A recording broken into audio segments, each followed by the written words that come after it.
SOC, Security Operations Center, ethical hacking or penetration testing, and of course, GRC, governance, risk, and compliance. And last but not the least, you also have project management, business analysis, and so on. But how did we come about? All right, so I'm just going to make sure everyone is muted so we don't have any distractions. So how do we come about these 8 career paths? I'll explain as we move on. And my name is Adeza Suleiman. For those of you meeting me for the first time, I'm the co-founder of Amdari, and I have over a decade experience cutting across management consulting, data analytics, data engineering, and so on. Over the course of my career, I've worked as a data science consultant in the US, working remotely back when I was in Nigeria. And then I've worked in the UK. When I moved to the UK, working as a data science consultant, customer intelligence analyst. I've also worked with one of the largest privately owned energy conglomerates in sub-Saharan Africa as a data analyst, as a management information systems analyst. And I've also worked in the financial services sector with FITC as a data analytics consultant. FITC is owned by the Bankers Committee, the Central Bank of Nigeria, the NDIC, and the commercial banks within Nigeria as well. Okay, my experience spans across 5 different sectors, and I'll be showing you how you can also do the same. Okay, how do you move as a legal professional? How do you move into technology? You've learned, you've gone for training, you've done different courses, different certifications, but then you realize that that's not enough to land a job. Okay, so I'd help you demystify that today. And of course, you also have Ifemina. Ifemina is the co-founder of Amdari, over a decade experience cutting across data science, data engineering, data analytics, worked as a data science contractor in the UK, in the US, currently in Canada. He's led the data support team with the post office in the UK, and so on and so forth. Worked with DPD as a business intelligence developer, and his experience spans across multiple sectors. We have Omomi, our third co-founder at Amdari. Omomi is a software engineer, and she's also the Chief Technology and Business Officer with Amdari in the UK.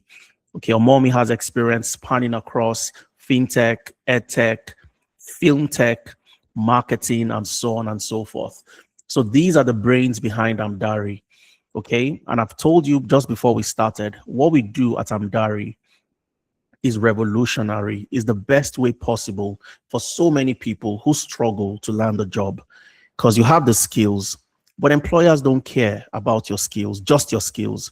Of course, they want to know that you have the skills to do the job, but they want more than that. Have you done it before? Do you have a track record? Where is your experience? Where have you utilized or implemented these skills? As a project manager, what type of projects have you managed? Okay, if you can't answer those questions, make no mistake, you would struggle and struggle to land a job. All right, so we're in December and the year is fast running by. Before you know it, 2026 is here. So here's the big problem people face. And for those who want to break out of this, shell and eventually start applying to jobs and getting interviews and eventually landing those jobs, there are so many talented professionals.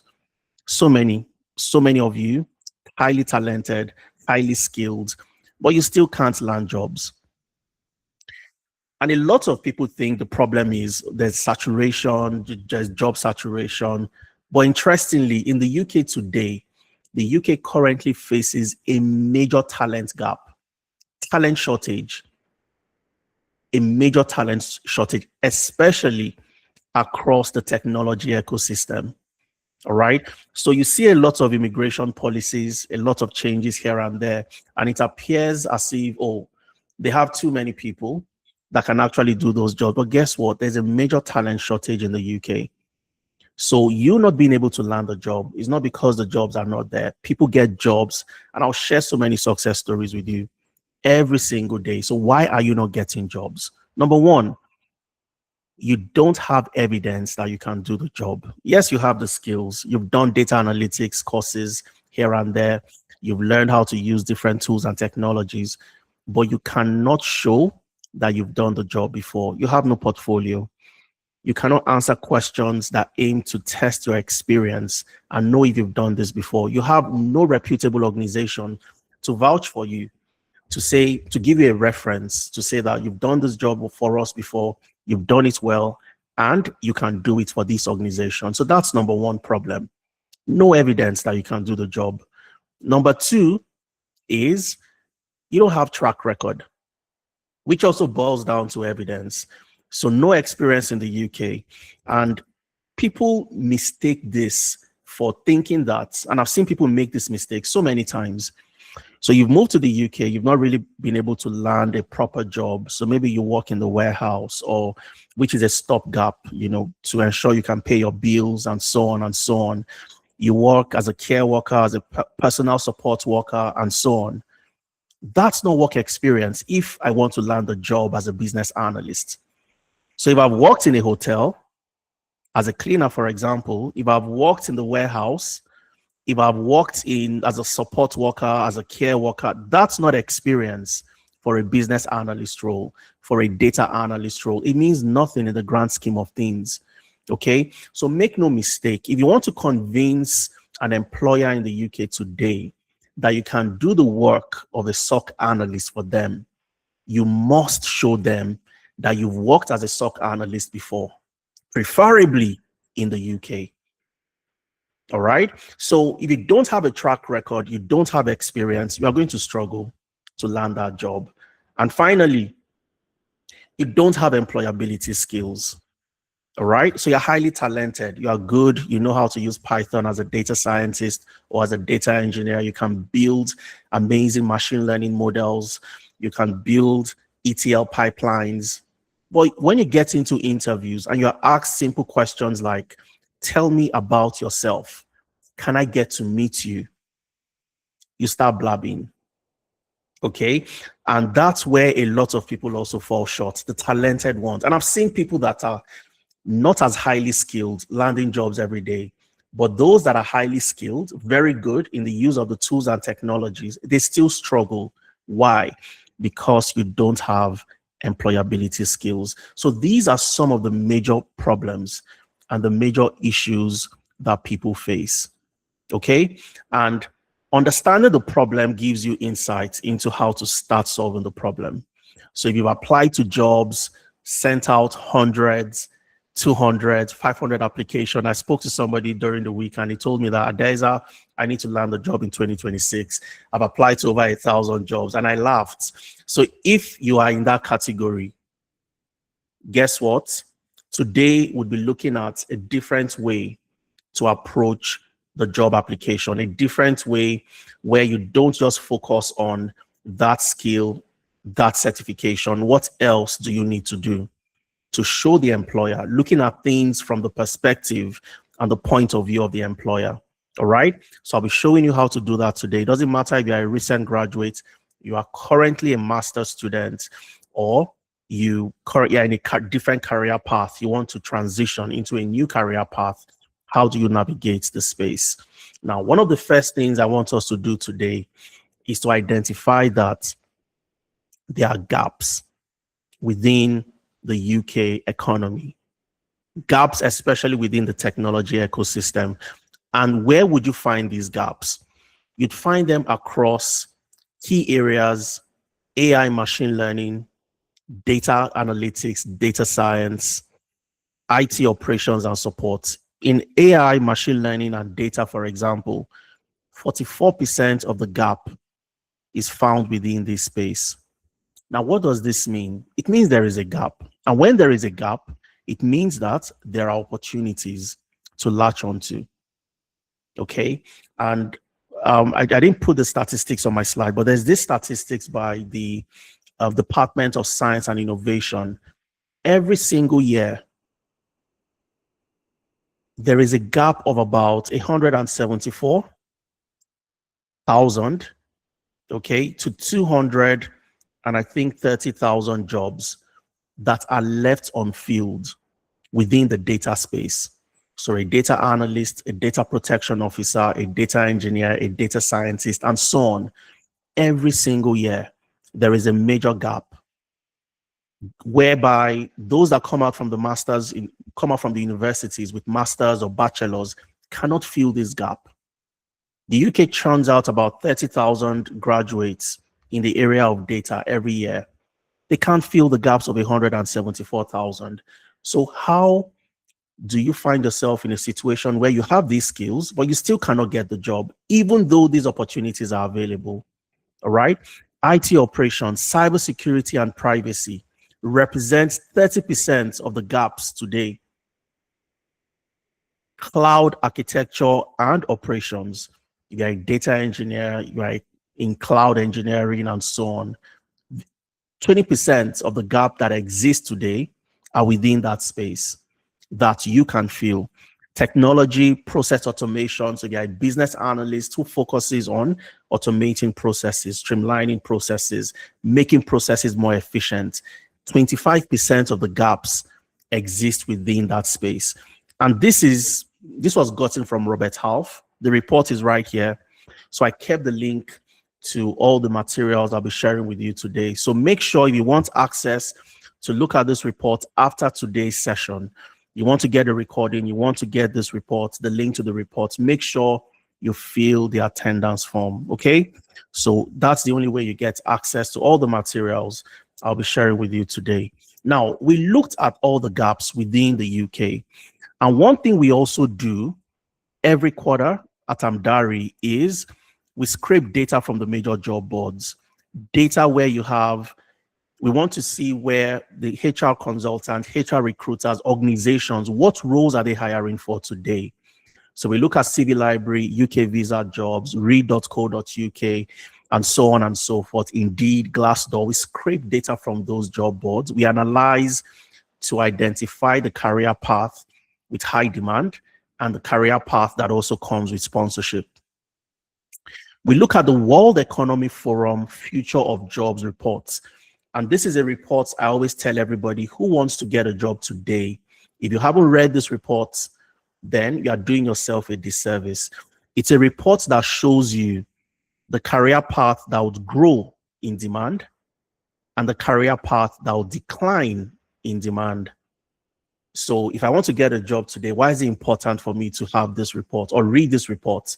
I don't want to get into a career path that is declining only to get a job today, and in the next few months or in about a year, I start looking for another job because that career is no longer in high demand.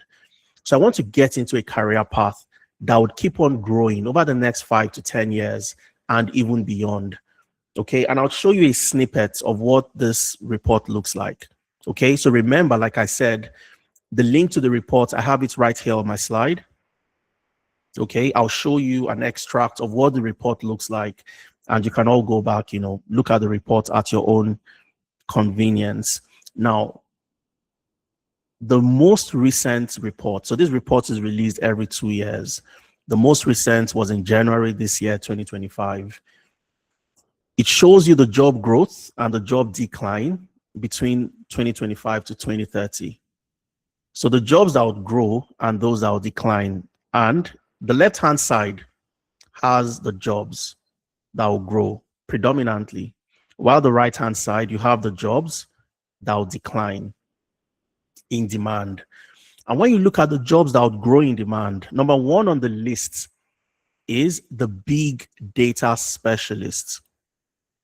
These are professionals that can handle data, store data, manage data, make it easily accessible, not just, low number or few number of data, but huge volume, large volume of data, big data specialists using NoSQL databases, Cassandra, MongoDB, and the rest to manage and store these data to make them easily accessible. The data warehousing specialists, the data engineers, the database and network professionals, number one on the list. So if you have skills in data engineering, you've done a data engineering course, you have some skills in Python, you can use, you have skills in SQL, for example, you can start looking into this career path in data engineering. You have the data analytics and data science career path. You would see that there, AI, machine learning specialist, These are data scientists. And then you'd see the data analyst, the data scientist. If you are in this career path or you have skills in data analytics or data science, you're in a career path that is not just high in demand, but in a career path that will keep on growing in demand over the next 5 to 10 years. And of course, you have the business analysts, you have the cybersecurity professionals in the form of security management specialists, information security analysts, and so on. You have the HR analysts, you have the data analyst and the data scientist again, the data engineers, HR analysts, project managers, not your conventional project managers this time around, your agile project managers, the IT project managers, the project managers that manage projects within the technology ecosystem. So when you look at the World Economic Forum Future of Jobs reports, looking at the career path that would grow in demand, you clearly see that there are specific areas you want to look at.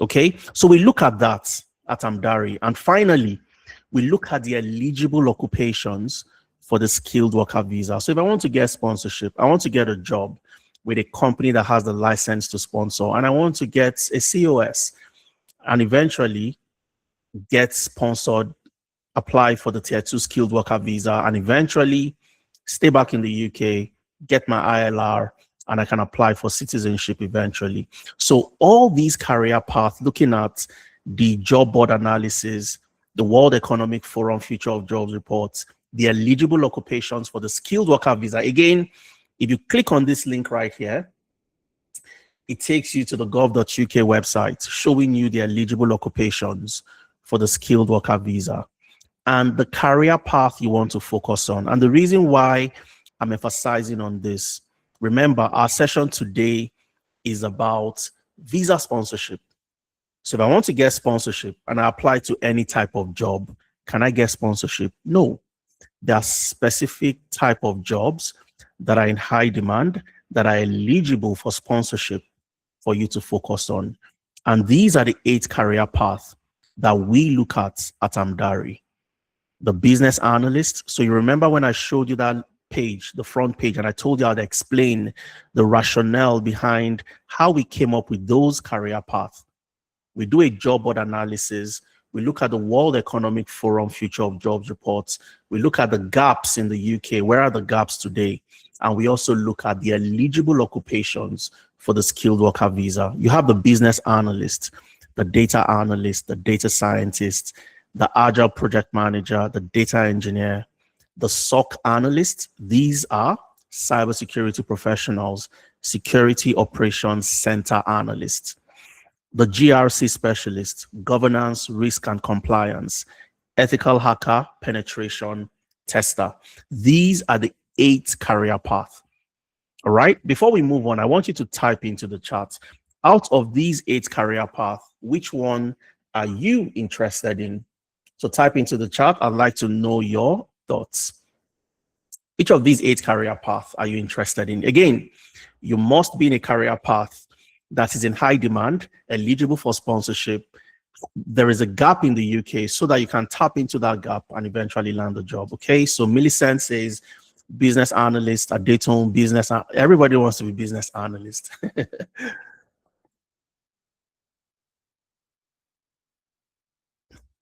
Okay, business intelligence. Afolabi, GRC, Toluwashe. I hope I pronounced your name correctly. Susan, cybersecurity, business analyst, data scientist, brilliant, redeemer. Olo Adewumi, data scientist, pen tester, absolutely fantastic. Project manager, Ademola. So that's number one. One thing you have to do. You can't just look at all career paths. You have to narrow it down, distill, and focus on one and go all in. All right. So you've all selected, still selecting, absolutely fantastic. Now, once you selected the right career path, it's important for you to know that the 2026 job market Even 2025, ever since the new policies came into place, those that are not prepared, that are unprepared, would find themselves in hot water. Okay. You'd find yourself struggling to land a job. Okay. I did a master's in business analysis, Busayo. Masters, I'll tell you for free, not very relevant. If you focus on, I have a master's, I have a master's, I have a master's, you'd realize very quickly that it's highly irrelevant in the grand scheme of things. Okay. Is a nice to have. It's not a must have to land a job. I also did a master's in the UK. So I'm telling you from experience as well. Okay. So, but I'll double down on that as we move on. All right. Now, 2026 is, and even 2025 today, the focus is on those that can add value. So you'd see a lot of people looking at other different visa pathways, not just the skilled worker visa this time around, the global talent visa, not just the tech pathway in global talents. There's the arts and culture. There is education. People are looking at the innovators founders visa as well. These are pathways that the UK has opened up for those who can add value to the economy. So if you don't have value to add, if you cannot show employers that you are the best person for that job, if you are unprepared, and this unprepared carries a lot of things within it. If you are unprepared, 2026 will be a rough year for you. And that's why being in this session today already is a path in the right direction for you. Because you can start thinking about what to do. You can start designing your strategy, and you'll pick one or two things from our session today and start implementing. All right. For those that prepare from now and you show that you can add value, you have specialized skills. You are not jack of all trades. You're not doing anything and everything. You have a focus area and you can add value to organizations. These are the people that will land jobs in 2026. So how do you become one of these people that can compete for the best jobs available, showing employers that you are the right candidate for that job? And the best way to start is after selecting the right career path, which you've all done, you have a focus area, a specialized area. What do employers want? This is a very important question you need to ask yourself. If I know what employers want, then I can give it to them. I don't need to go reinvent the wheel. I don't need to go look for something new to do. I'll just do and give them what they want easily. All right. So the question you need to ask yourself is, what do employers want from me? Okay. And this is you looking at things from the perspective or the point of view of the employer, not your own point of view and what you think is important or what you think is necessary, not from my own point of view, but what would an employer want from me? And in answering this question, you realize that there are two truths that exist at the same time. Number one is the candidate's point of view. I've been applying to jobs. I'm not even getting interviews. I'm not getting any response or feedback from the companies. That's your point of view, unfortunately. And there is a different point of view from the employer who is saying that I've been looking everywhere, but I cannot find the right candidates. I can't find that candidate that has the skills and also has the experience to do the job. I'm not confident enough to employ this person, offer that person sponsorship, get them in, simply because there is no track record. If you had a company and you need to hire somebody, you will not hire somebody you're not sure of. You're not sure can deliver on that job on day one. Okay, so these are the two perspectives, the candidate's perspective and the employer's perspective. The employer wants something. They've been looking everywhere, but nobody is qualified. So what do they want? That's the question. Employers want only two things from you. Okay, they want your skills, number one, because that's a given. You must show and have the skills that you can do the job. If you're a data analyst, you must show that I know Excel, I know Power BI, I know SQL, I know Tableau, and so on and so forth. If you're a data engineer, I know Python, I know SQL, I can use cloud platforms like AWS, GCP, and so on and so forth. Microsoft Azure. Those are the skills you need to have, you need to display. It's a given to even apply. The second thing which most people don't have is what? Experience. They have the skills, but no experience because they've never worked as a data engineer. They've never worked as a project manager. They've never worked as a data analyst. All right. And for those who have done this, they have the experience. The struggle for them is usually they don't have the employability skills. I'm going to touch on that as we move on. But these are the two broad main things employers want from you: skills and experience. And this is what amounts, when you combine the two together, skills and experience, this is what forms your what? Your competence. Competence. Sorry, I missed out the M. Okay, competence. So when they say you are competent in doing something, your competence is what the employers want to see. Any potential employer in the UK today, anywhere in the world, wants to know you have the skills to do the job, number one, and you've done that job before somewhere. If you don't and you can't show them this, you would always, always struggle to land a job. If you agree with this, just give me a thumbs up or type a yes in the chat. If you disagree, type a no. I'd like to know your thoughts as we move on. I would like to keep the session interactive. Okay, so Victor says yes. Thumbs up, thumbs up.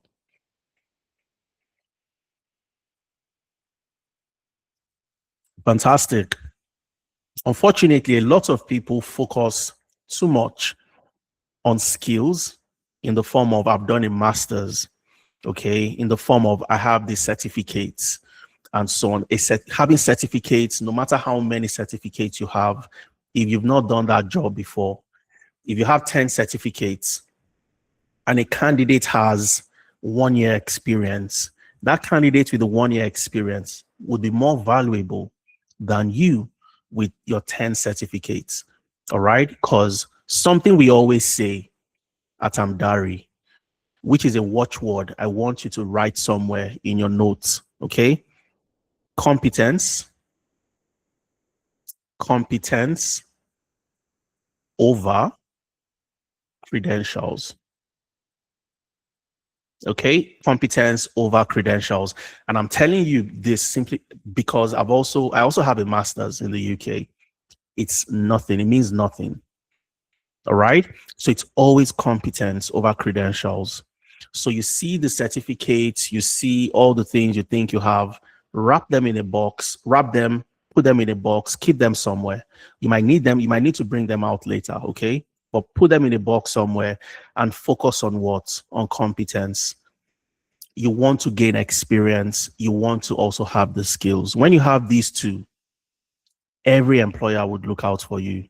When you go into an interview and you're asked questions that aim to test your competence, questions on tell me about a time. Tell me about a time you've managed a difficult stakeholder as a business analyst. Tell me about a time tell me about a time you've managed or analyzed data of 5 million records or 50 million records. How did you ascertain the data quality? And what tools and technologies did you deploy to solve that type of problem? Tell me about a time you built a machine learning model. How did you select your algorithms? So these are questions about tell me about a time you've done this. And not just tell me what you did. How did it impact the business? Okay. If you haven't done it before, if you haven't worked in an organization before where you've deployed and utilized these skills, you'll struggle to answer those type of questions. All right. So how do you gain experience to land a job? Do you need to get a job first to gain experience? Do you need to apply, get a job after you get that job? Because the same companies you're applying to get a job want you to come with experience. Okay, so that's a chicken and an egg situation. To get experience, I need to get a job. To apply and get a job, the company would ask for experience. So what do I do? How do I gain experience? And that's why Amdari exists. All right. And I'm going to walk you through Okpayemi's story very quickly. I'll play Okpayemi. You listen to Okpayemi. Okpayemi was a master's student in the UK. So just like for like so many people, she went to the UK for her master's. She had some background in healthcare, but she wanted to get a job in data. She didn't know what to do. She's been applying. She applied to so many jobs. In fact, in her master's, she got a distinction. But again, like the person who asked the question that time, I have a master's in business analysis. Okoyemi had masters. She got a distinction, but realized very quickly that the distinction meant nothing because she applied to jobs. She kept on getting rejections upon rejections upon rejections. You're going to hear from Okpayemi yourself and where she gets to say all these things. She had experience in healthcare, okay, as a medical officer. Today, she's a data analyst in the UK. So Okpayemi had learned, she had, learned how to use Excel, Power BI, and all of that. But again, because she did not have experience to showcase to the potential employers, they did not give her a chance. She gained experience with us. She came to Amdari, gained experience, and that was what she pushed forward. Now she wasn't just pushing forward, I have a distinction, which anybody can have a distinction. But now she was showing, I have the skills, I have the experience, this is my competence, and that's when she landed a job. So I'm going to play Okpayemi. She, spoke about it, talked about how she landed a job, and you get to hear from her. It's about 2 minutes, 30 seconds thereabout.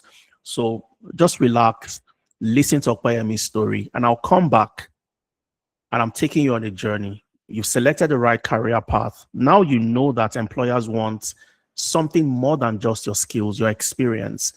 How did somebody do exactly what I've just explained? So let's hear Okpayemi's story, and then we'll come back to continue the rest of our session, okay? So let's go to Okpayemi. Just give me 1 second, and I'll get right to Okpayemi.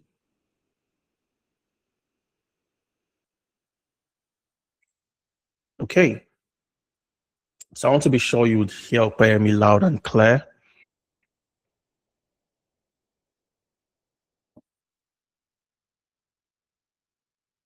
All right, so I'm going to play the video and I'll pause. If you can hear Okpayemi, you give me a thumbs up. Okay. If not, then I'll just try to do something. So I'll play and then I'll pause. Let me know if you can hear Okpayemi. And I came to the UK for my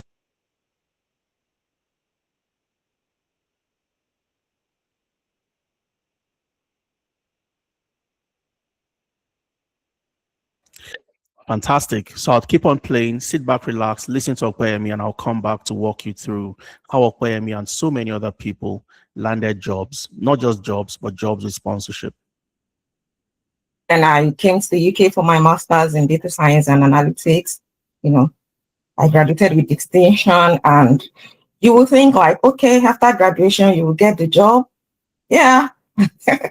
Application upon application. Yeah.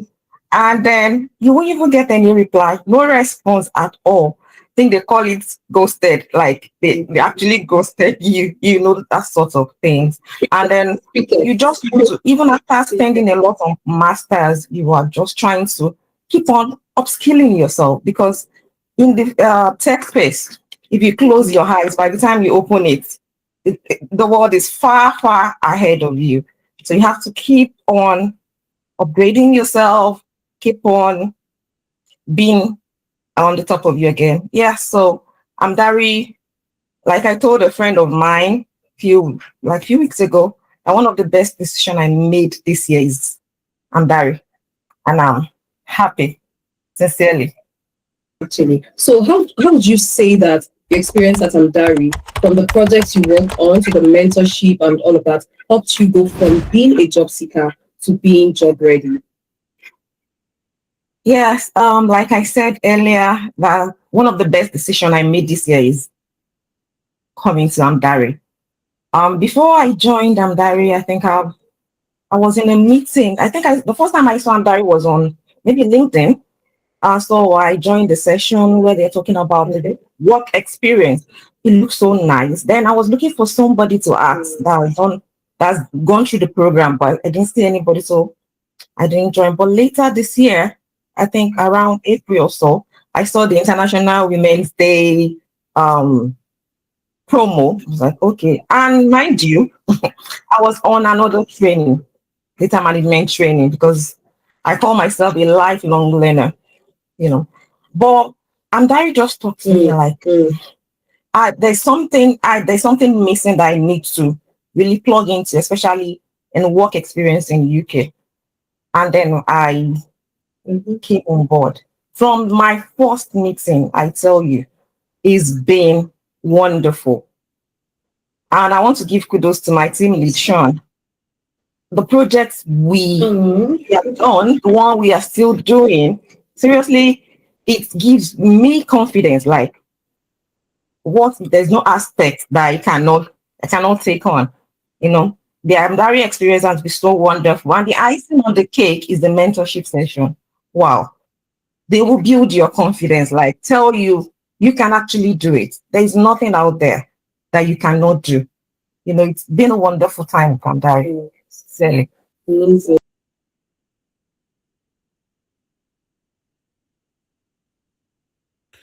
So that's Okweyemi. All right. Okweyemi currently is a data analyst. Okay. This is somebody who was a medical officer. Today, she's a data analyst. And how did she do it? If you listen to her, she was in a training. She did data management. But again, she was ghosted after so many applications. She couldn't land the job. And what did she do? She needed to gain work experience.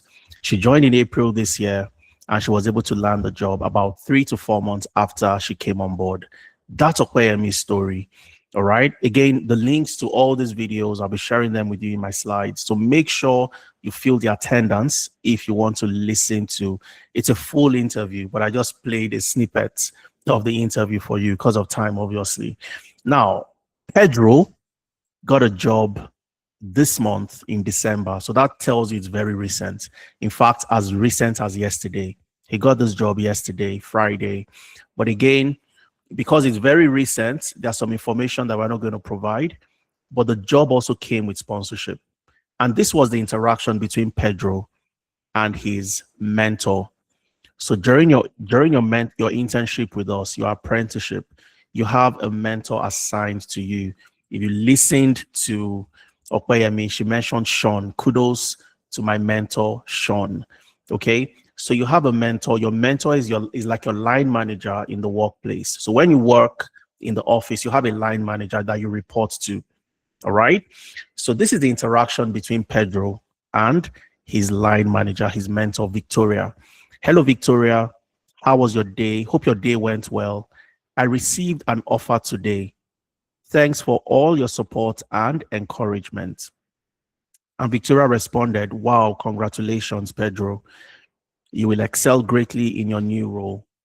And as she asked Pedro, hope the pay is great and you are good with the offer. And he said, yes, it's a 36% increase or more. And it also comes with visa sponsorship. And of course, Victoria is saying, bro, congratulations. And Pedro is saying, thanks. I'm just so grateful to God, the internship opportunity with Samdari and your support. Thank you.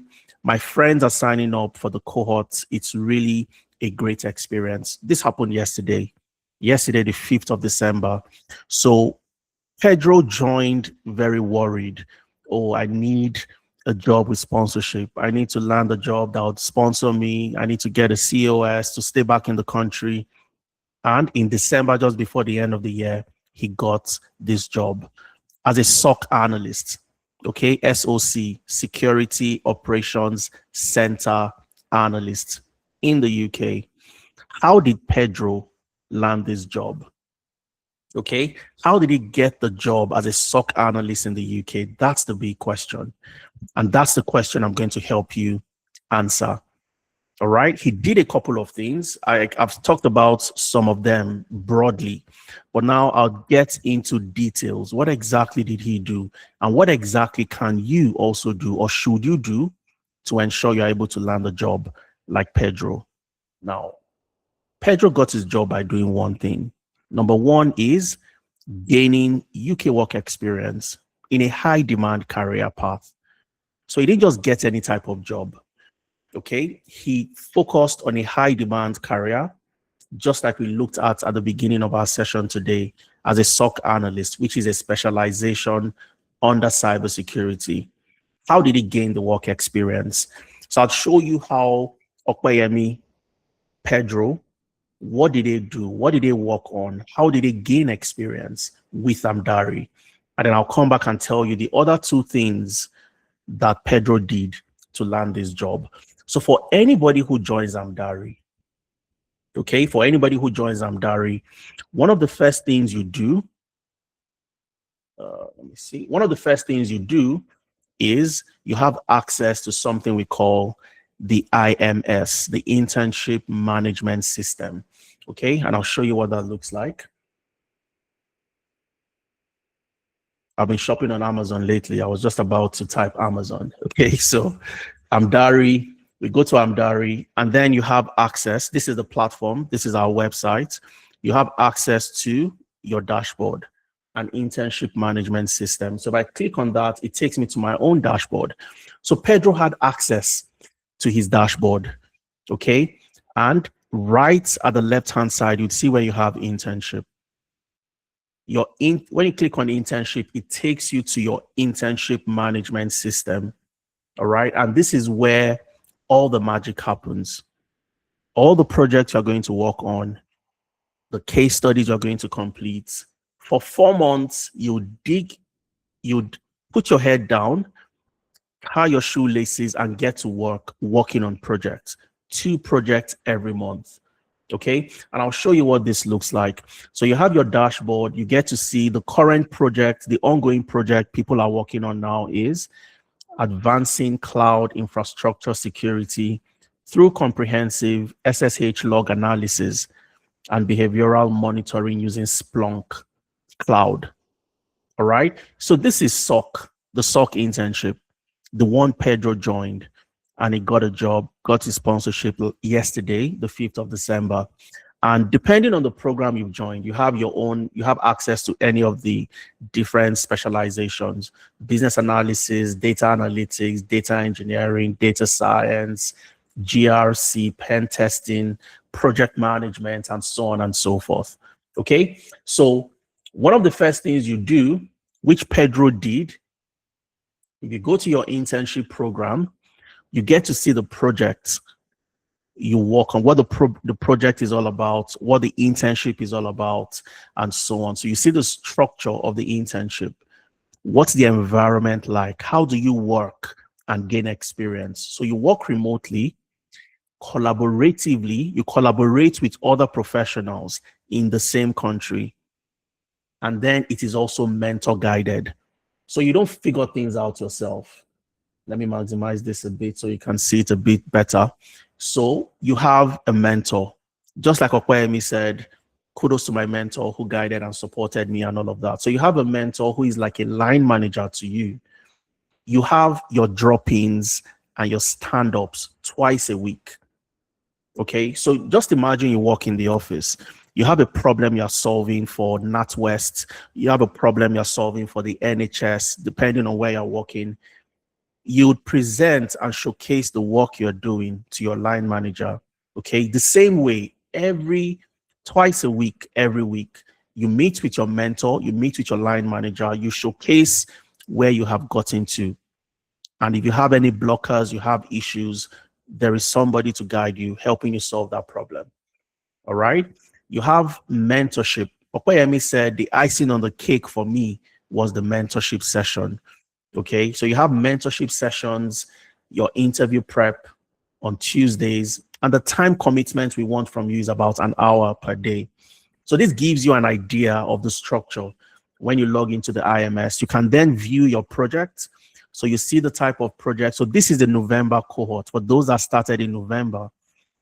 they are just completing their second project. The first project, strengthening cyber resilience through phishing email, investigation and response in healthcare organization.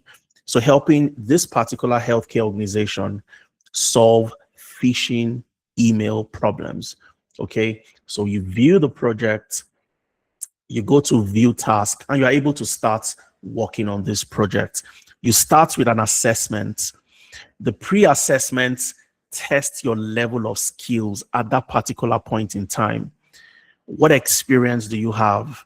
So you answer some questions, about 10 questions, and we get an idea of where you stand at that point. And then we use that as a basis to tailor your experience during the 4 months that you'll be with us. All right. So you move to the project from day one, you have specific tasks to accomplish. All right. And you don't do this alone. So when you get to day one, you have a stand-up session. I'll show you the stand-up with your mentor, your specialist, guiding you on the task. We currently face this problem. We have phishing, so many phishing emails. We need to solve it as a security operations center analyst. And what does a SOC analyst do? A lot of people might not know what they do, but you are simply working in the security operations center, essentially. Okay, that's where you work within the organization. And what do? You watch out for threats. You help the company monitor their systems, monitor the network, monitor their computers to spot suspicious activities. Who try to log in from Thailand when we're in the UK? Why is somebody logging in from Thailand? That is an anomaly. You investigate. Why is this happening? Who tried to log in? Is it a brute force attack? Is it simply one of our employees who traveled? What's going on? If you see that it is malicious, you do what? You stop the attack. You prevent further attack, and so on and so forth. That's what the SOC analyst does in an organization. Okay, so here you have problem with phishing email. You look at what is expected of you. The first activity for you here is understand the case, do some research, okay, on what this problem is all about, document what you need to focus on in a SOC-styled manner, not just the way anybody would document, but there's a way you document as a SOC analyst.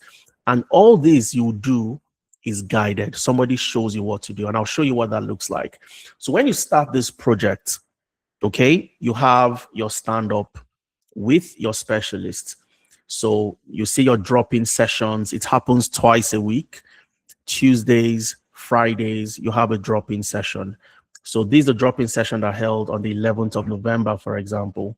If I click on this, it takes you to exactly what happened on that day. All right. So this is Victoria. This is the same Victoria that Pedro was chatting with. If I go back to the screenshots I shared with you earlier, let me just go back very quickly. So you see when he said, hello, Victoria, and so on. So that's the same Victoria, Victoria Simon. Victoria was his mentor. He's the specialist working with him, guiding him through until he landed that job. Okay, so this is where you get guidance, one-on-one guidance, face-to-face guidance with a real human being. So you're not solving that problem alone. You have guided support. So when you are stuck, there is somebody showing you what to do. This is the mistake you're making. This is what you need to do, how to solve the problem, how to move from where you are to where you should be, and so on and so forth. Okay, so you have this every single week, twice a week, and you understand the project you are meant to complete, what you are meant to do.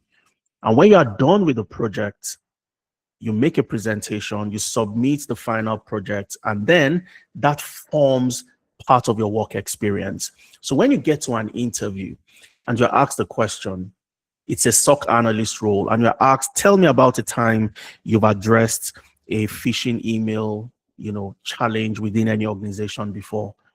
This project you've completed with Amdari forms part of your work experience. So when you complete this project, you move to the next project. Okay, the next project is about what? You're using Splunk. You're using Splunk to analyze behavioral monitoring, and so on, log analysis using Splunk in the cloud. When you complete this as well, it becomes part of your work experience. So when you get into that interview, you know exactly what to say. You know how to answer questions from the point of knowledge and experience, not from the point of what you've read, what you've checked on ChatGPT, and so on and so forth. Okay, so this was what Pedro did. So he joined, he was able to work on multiple projects. The November cohorts, they've just completed their second project. So they start with the next two projects.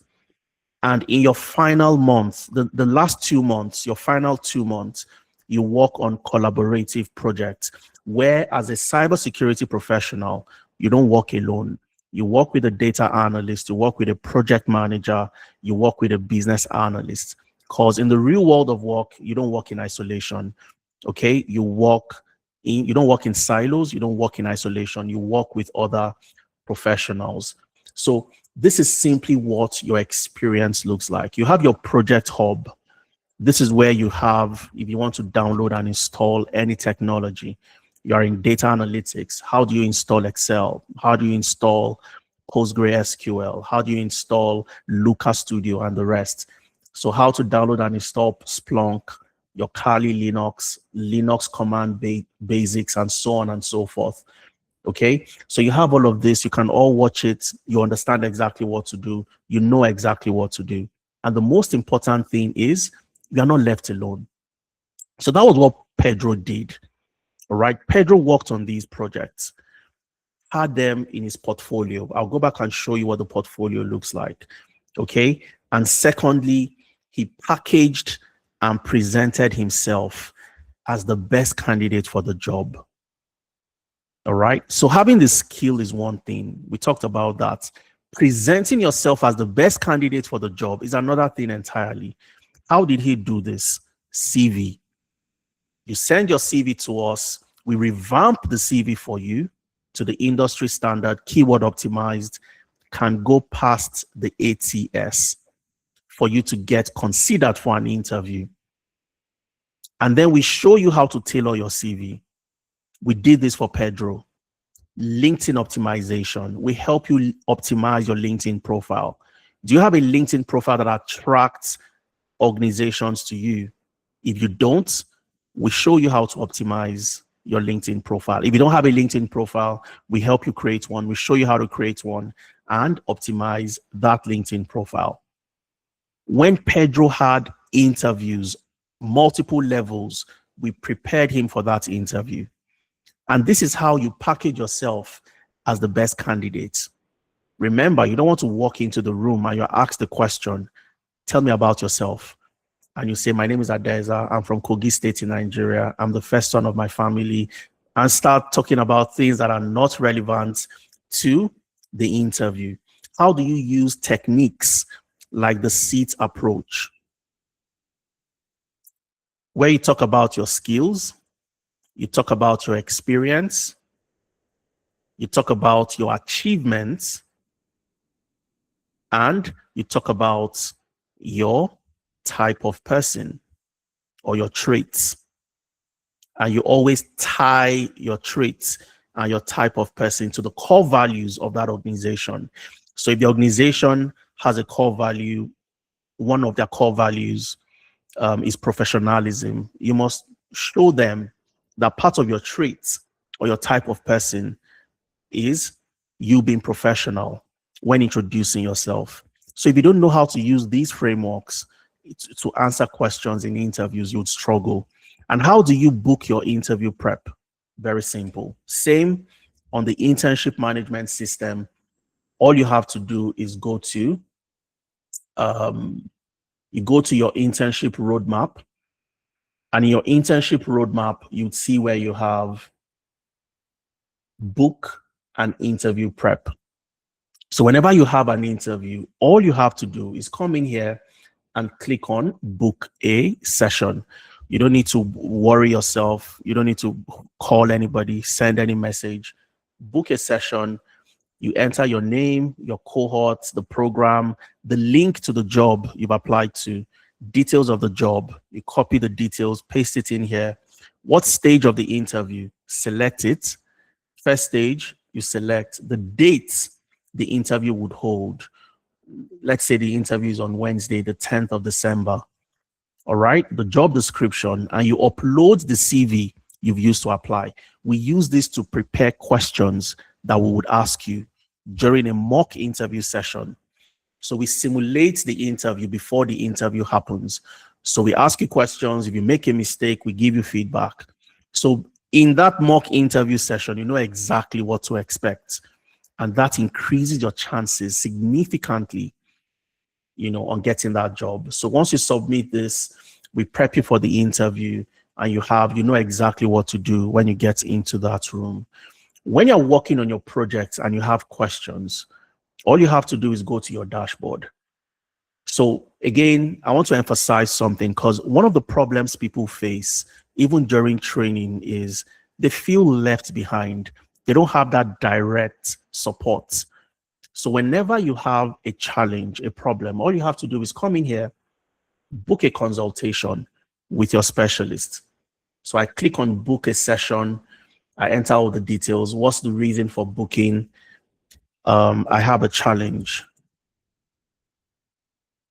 I have a challenge with, let's say, Splunk. Okay, I have a challenge with Splunk. That's all I enter, and I click on book a session.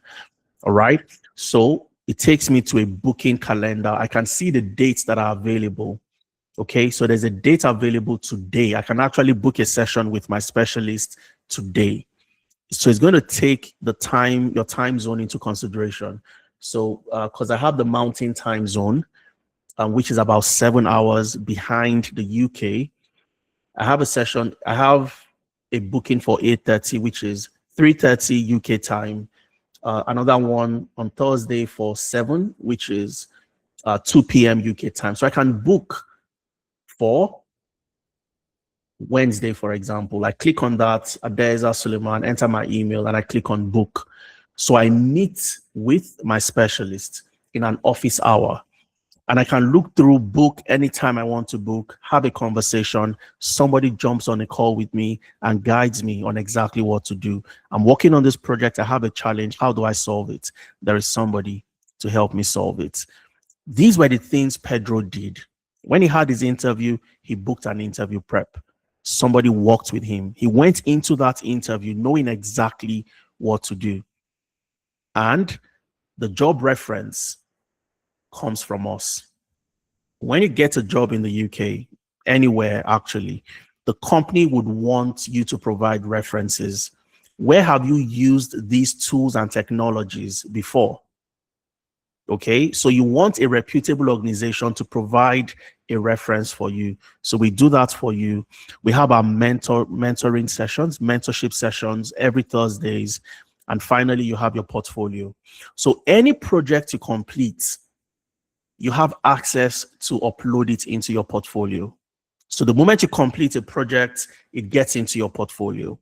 Okay, so you have your portfolio with all the projects you've worked on. So projects I have worked on, you have all the projects in your portfolio. You can share your portfolio.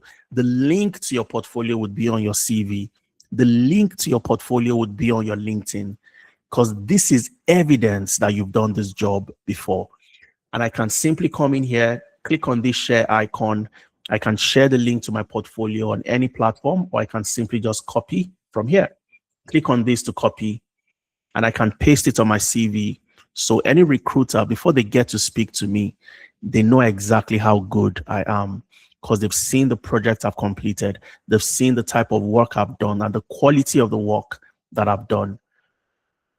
That was how Pedro packaged himself for the job. Okay. And the mentorship sessions, you have every Thursdays, we have mentorship. It's always very instructive. So the mentorship session is in your resources. You'd see where you have mentorship session. The most recent happened on the 4th of December, just about 2 days ago. And you have, different topics. There was a mock interview session on Thursday, this last Thursday. There was one on somebody coming to share their journey and what they've been able to achieve. How do you go from invisible to in demand using what? LinkedIn. So we had a LinkedIn expert who came in to walk you through the stuff, the things you need to have on your LinkedIn profile. Another mock interview session happened on the 13th. And let me click on this. Let's have a look at what the mentorship session looks like sometimes. All right. So I'm going to show you what it looks like. And I'll take you to, let's go to one of the interviews that held. All right. So this is an interview simulation. Okay. It's an interview simulation. I want to be sure that you can hear. So I'm going to share my screen. I want you to listen. Interview simulation is where we create a dummy job and we send those jobs to you. We share, you send your CV to apply to the job, and then we ask you questions in the presence of hundreds of people. So you being on that seat with that level of pressure, and you can answer questions. When you get to the real interview, you know exactly how to manage that pressure. And the other 100 people watching do what? They learn from the experience, from your response and the feedback that we give to you. So this is a public interview simulation, not the one-on-one interview prep. Okay. So when you have an actual interview, we prep you one-on-one, but we have interview simulations from time to time. So you get to understand and learn when you listen to the process of how the interview is carried out. So I want you to listen to this particular one. So this is Chinyere, one of the specialists in data. She's a data engineer. She leads the data team, the data engineering team. And she was going through a prep interview simulation here. So I'm going to share, I want you to listen to the audio. So I'm going to share this and I want you to listen to Chinyere. She was asking a gentleman who is in our data analytics program questions, and let's hear how we responded. Whoops. Okay. And it's quite an interesting journey. So as you already know, the work of the data analyst in every company is to ensure that the right decisions are made, right? Based on whatever you're coming up with. So in order to ensure that the right decisions are made, how do you ensure that the data that you're working with is correct?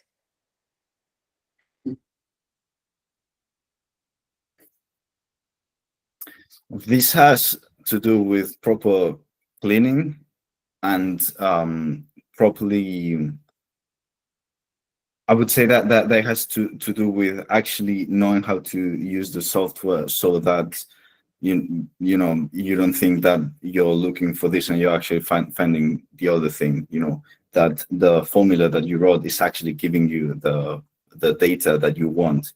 And it would be an issue of validity, I suppose, that it is actually what you want it to be, so that you can be confident. Okay, so that's Santiago. Santiago was answering the question, maybe struggling a little bit, but these are the things you get to learn beforehand. So all the questions Santiago responded to, he had three people on the call asking him questions, and at the end giving him feedback, what he did well, what he didn't do well. So people that are watching also get to learn. And for him, being under pressure, over 300 plus people, on this call listening to what is happening, Santiago would manage pressure a lot better whenever he finds himself in an interview. This is Brown, project management lead, and this is Brown also asking questions during the interview. So that's what the simulation looks like during your mentorship. So there are so many mentorship sessions that I would hold during your 4 months with us, and these are part of the things that helps build your packaging as the right candidate for that job. The last thing Santiago, I said Santiago, sorry about that. I beg your pardon. The last thing Pedro did was to do what? He knew where to apply, and he knew how to apply. That's the reason why we are here today. Okay. The reason why we are here today is where to apply and how to apply, how to get visa sponsorship. So Pedro knew that for him to put out any application, I'm not going to use one CV to apply to more than one job. If I tailor one CV, it's to one job. So we show you how to tailor your CV. And because Pedro knew what to do, he tailored his CV to every job he applied to. Again, he had access to exclusive visa sponsorship job boards. Okay, visa sponsorship job board, exclusive access. And what does this look like? On your platform, the IMS, and I'm going to show you what that looks like. You have a job board. The job board looks like this. This is a screenshot of the job board. The jobs that come with sponsorship, you'd see that right here. Visa sponsorship, visa sponsorship, visa sponsorship. And you know the jobs that come with sponsorship that you can apply to. So for so many people, they apply to visa sponsored jobs on LinkedIn, on Glassdoor, read.co.uk, Civil Library, and so many other platforms that are free. But when you apply on free job boards, you get the same results everybody else using that platform would get. Nothing new. Okay, so what we do is we scrape jobs from the major job boards that are paid. We subscribe, we scrape those jobs, and we send them to you. We vet the jobs that these are the type of jobs you can apply to and get, and then we send them, we put them on the job board, you go ahead and apply to those jobs. That was what Pedro did. He applied to visa sponsored jobs on the Amdari job board because he had exclusive access as somebody in, the SOC analyst program. And eventually, finally, what happened? He was able to put in a minimum of 10 applications per day. Okay, so why 10? People ask me this question. Is 10 not too much? But guess what? Who can guess the average number of jobs you need to apply to in the UK? And this is a wild guess. I want to see how close you are or how far off you are from the actual number. How many jobs do you need to apply to on the average to get one offer in the UK? Type into the charts. Let me know your thoughts. How many jobs do you think you need to apply to? So when we say 10 jobs, there's a reason why we advise applying to 10 jobs. But type into the charts. I want to know. I want to hear your thoughts. I want to know what you think, how close you are or how far off you are. How many jobs do you think you need to apply to in the UK? Let's see. Rock says 100. Benjamin 200. DK 100. Okay, so you know the people that have been applying to 500 jobs, no results. Okay, anybody with 1,000, like Ayotunde, 1,000 jobs to get one offer. Okay, Monday 500, 300. Okay, DK says at least 10 jobs per day. That's what we always recommend. But how many jobs do you need to apply to get an offer? Okay. Greg has done some mathematics for us and says 3,000 jobs in 30 days. All right. So what we advise is 10 jobs per day. And the reason why we do this is simple. To get an offer, you need to have applied to about 267 quality applications. You need to have made 267 quality applications to get an offer. All right. So that's the average.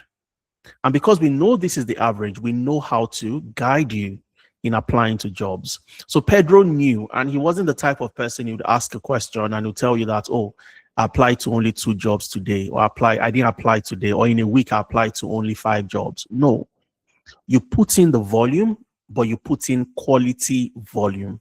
And that's why I indicated 10 quality applications, because now you know how to tailor your CV. You have an industry standard CV because we have revamped your CV for you. And that was what Pedro did.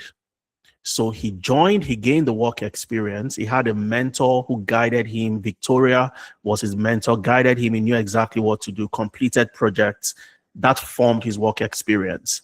He packaged himself as the best candidate, had the right CV, had the right LinkedIn, interview prep. We prepped him for interviews. He had access to reference from us, mentorship, coaching, and he also had a portfolio as proof that he can do the job because he has done it before. And of course, he knew where to apply and how to apply from the job board. And that's what made Pedro land that job. Not just land the job, but land the job that also came with sponsorship. All right. So the link to access the job board is here. You need to create a profile on the platform to access the job board. And if you haven't filled the attendance form, make sure you do that. So everything I'll be sharing or I've shared so far today will be sent to you.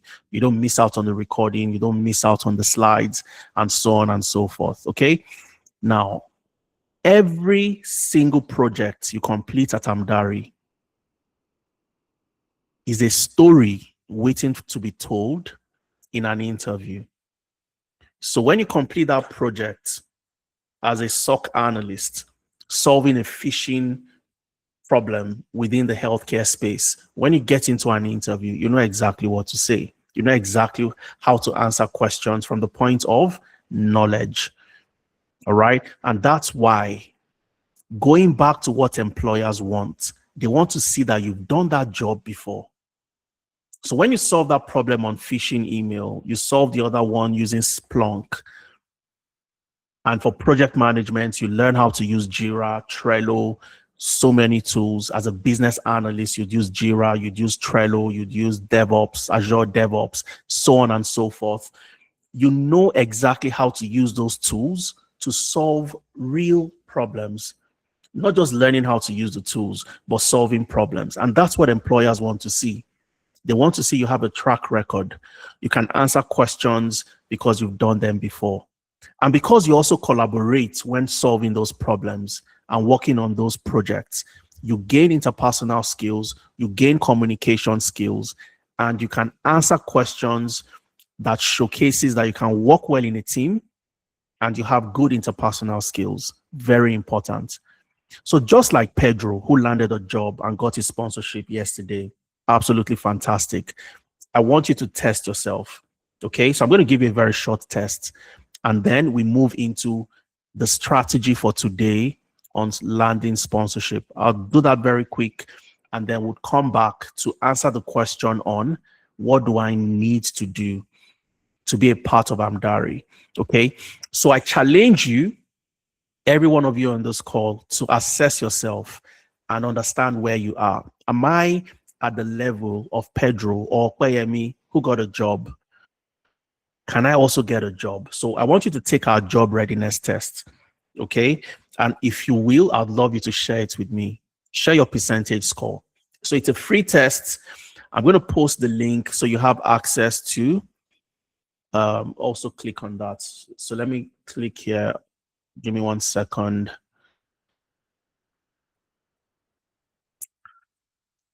So I'm going to drop the link in the chat, and I want you to click on that link, and I want you to take the job readiness test. So I want you to know, and you want to know where you are today. Okay, am I ready to land the job? Yes or no? You'll get to see it yourself. Okay, so I'm going to copy this link. I'll drop it in the chat. Olumide, if you can help pin the link.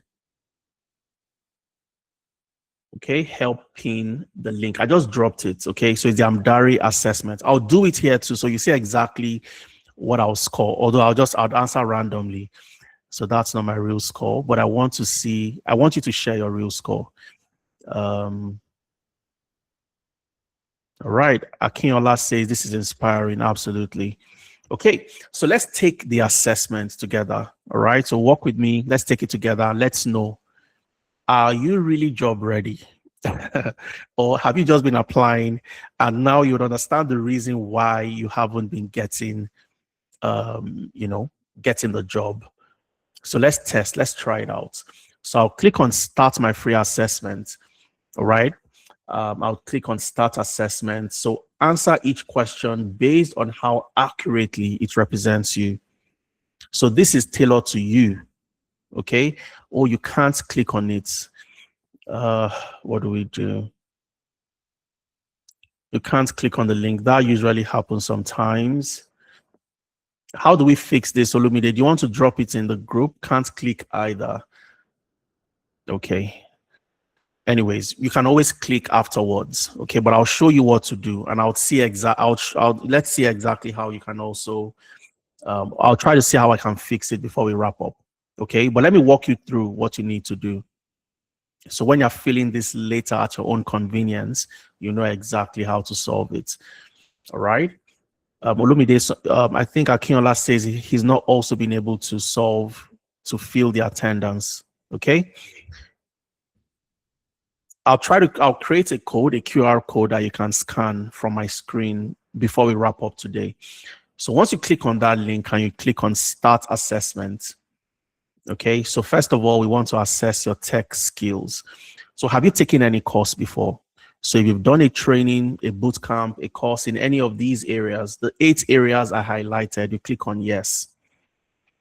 So you select the career path, or you've taken a course in, let's say, data science or data analytics. Let's say data analytics, and I click on next. How many projects do you have in your portfolio?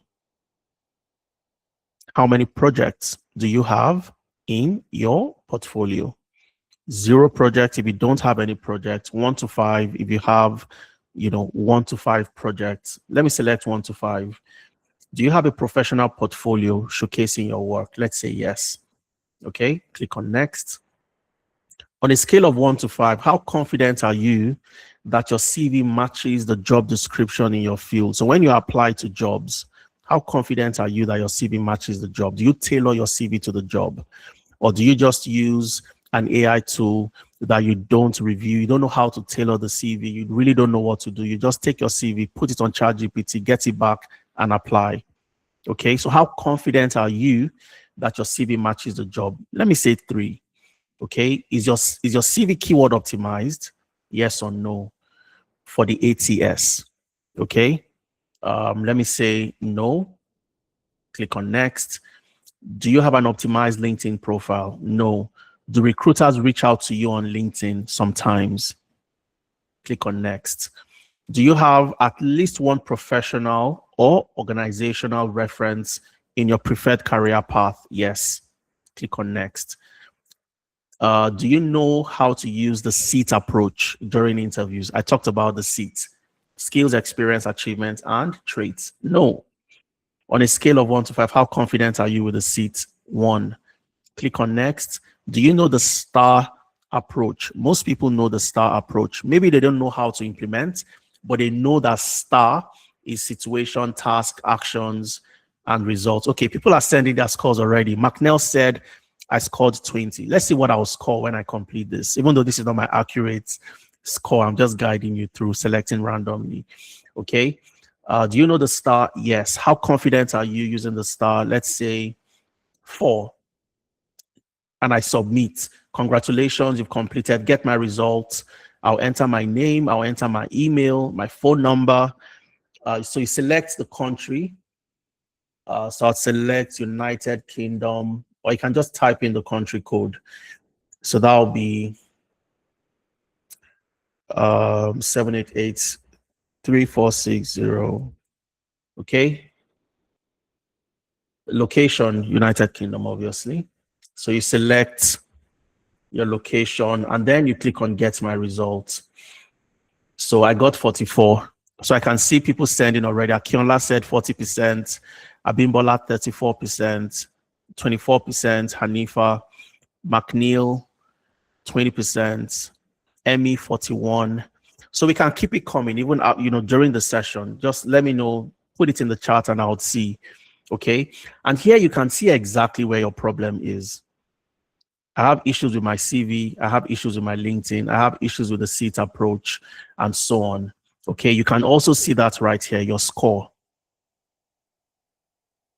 Tech skill, I've done a training. So I scored 8/10. Okay.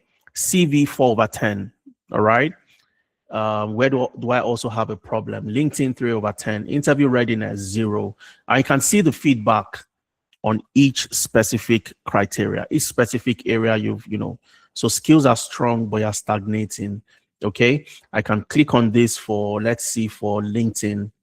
Okay. My profile is incomplete and it is invisible to recruiters. Recommendation, get a full profile revamp with optimized sections. All right.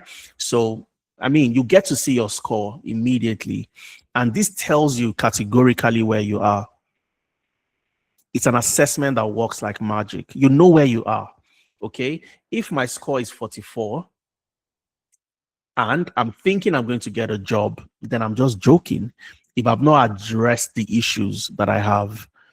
Okay. So this is very important. So when you know your weaknesses, you do your SWOTs, you know your strength, you know your weaknesses, it's easy for you to start fixing those weaknesses. And that's part of what we are doing today.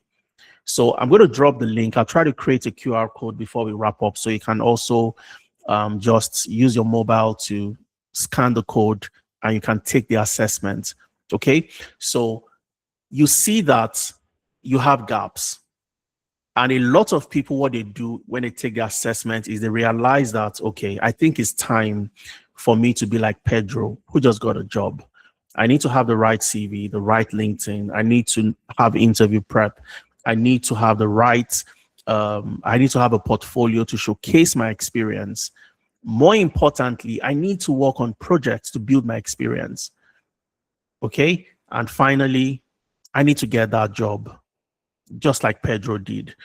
All right. So I'm going to quickly walk you through visa sponsorship strategies. There are quite a lot of strategies, but I'll highlight one that you can start using today. Okay, very quickly, like I said, by the end of today's session, you can start leveraging this particular strategy.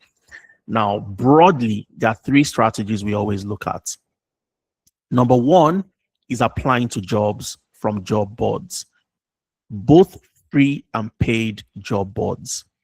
So typically, a lot of people apply on free job boards. Okay, we always recommend, don't just look at free job boards, look at paid job boards as well, because paid job boards would give you access to jobs that only a limited few are applying to. Olawumi, you scored 8.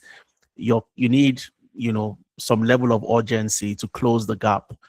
All right. Busayo, the same, you scored 14. Afolabi, he scored 15.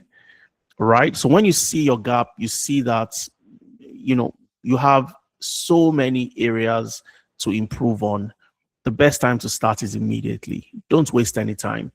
So some of the job boards we recommend. Number 1, Visa Jobs HQ. Okay, sorry. Visa Jobs HQ, UK Visa Jobs, very fantastic platform. And of course, the Amdari job board. I showed you the Amdari job board. And let me show you what this looks like when you go to your IMS. So when you go to the IMS, you'd see where you have the job board at the left-hand side. So if you click on job board, you see the job board. Okay, and you can start putting in your applications. All right, so data engineer, enterprise systems analyst, solutions engineer, and so on. So we update this every week with jobs, comes with sponsorship every day for your conventional jobs. The sponsored jobs, we update that every week. Okay, so this is what the job board looks like. You just come in here, you search for a particular job title, select the particular location, and you can start applying to jobs. All right. And of course, you have UK Visa Jobs, which is a very good platform as well. If we have time, maybe I'll get into UK Visa Jobs, but I'm trying to also watch time. We have just about 30 minutes to wrap up. Now we have Stoop to Conquer, which is the main meat of our session. Stoop to Conquer. This is where you target companies that have the potential to sponsor you. All right. They have put out job vacancies, but they haven't said this job comes with sponsorship. They've just put it out there. But because you know that they have given so many COSs in the past, then the tendency that it would give you a COS. is very high. And let me ask you this question. You have company A and company B. Company A, let's say this year gave out 2,000 COS. Company B gave 25 COS. Which company do you think would easily give you a COS, A or B? Just type into the chat, A or B, company A or company B. Who do you think would easily give you a COS? Needful says A. A, absolutely. All right. If I've given 2,000 COS, then I'm just going to give you the next one. Company B, for the whole of 2025, they gave only 25 COSs. It means they don't easily give out COSs. All right. But company A shows that they give COSs a lot easier. So if I apply to company A because they issue COSs very often, easily, then I would easily get a COS from them. So first of all, of course, for them to issue COS, they must have the license to sponsor. So how do you identify those companies? Even though they have not indicated that this job comes with sponsorship, you identify them, apply, get the job. That is stooping to conquer. How do you then conquer? When you get in there, you give them 200%. You show them the value that you bring to the table. You are the most professional. You give them your all. And what happens when you do that? They realize that they cannot lose you. And that's where you have a bargaining chip. You have a leverage to request for sponsorship. How do you target these type of companies? I'll show you how to do that. So this is the strategy we're going to focus on today. All right, the strategy Pedro focused on. And of course, there's another strategy of hunting the hunter, which is simply where you look at recruitment agencies that recruit for companies that are willing to sponsor.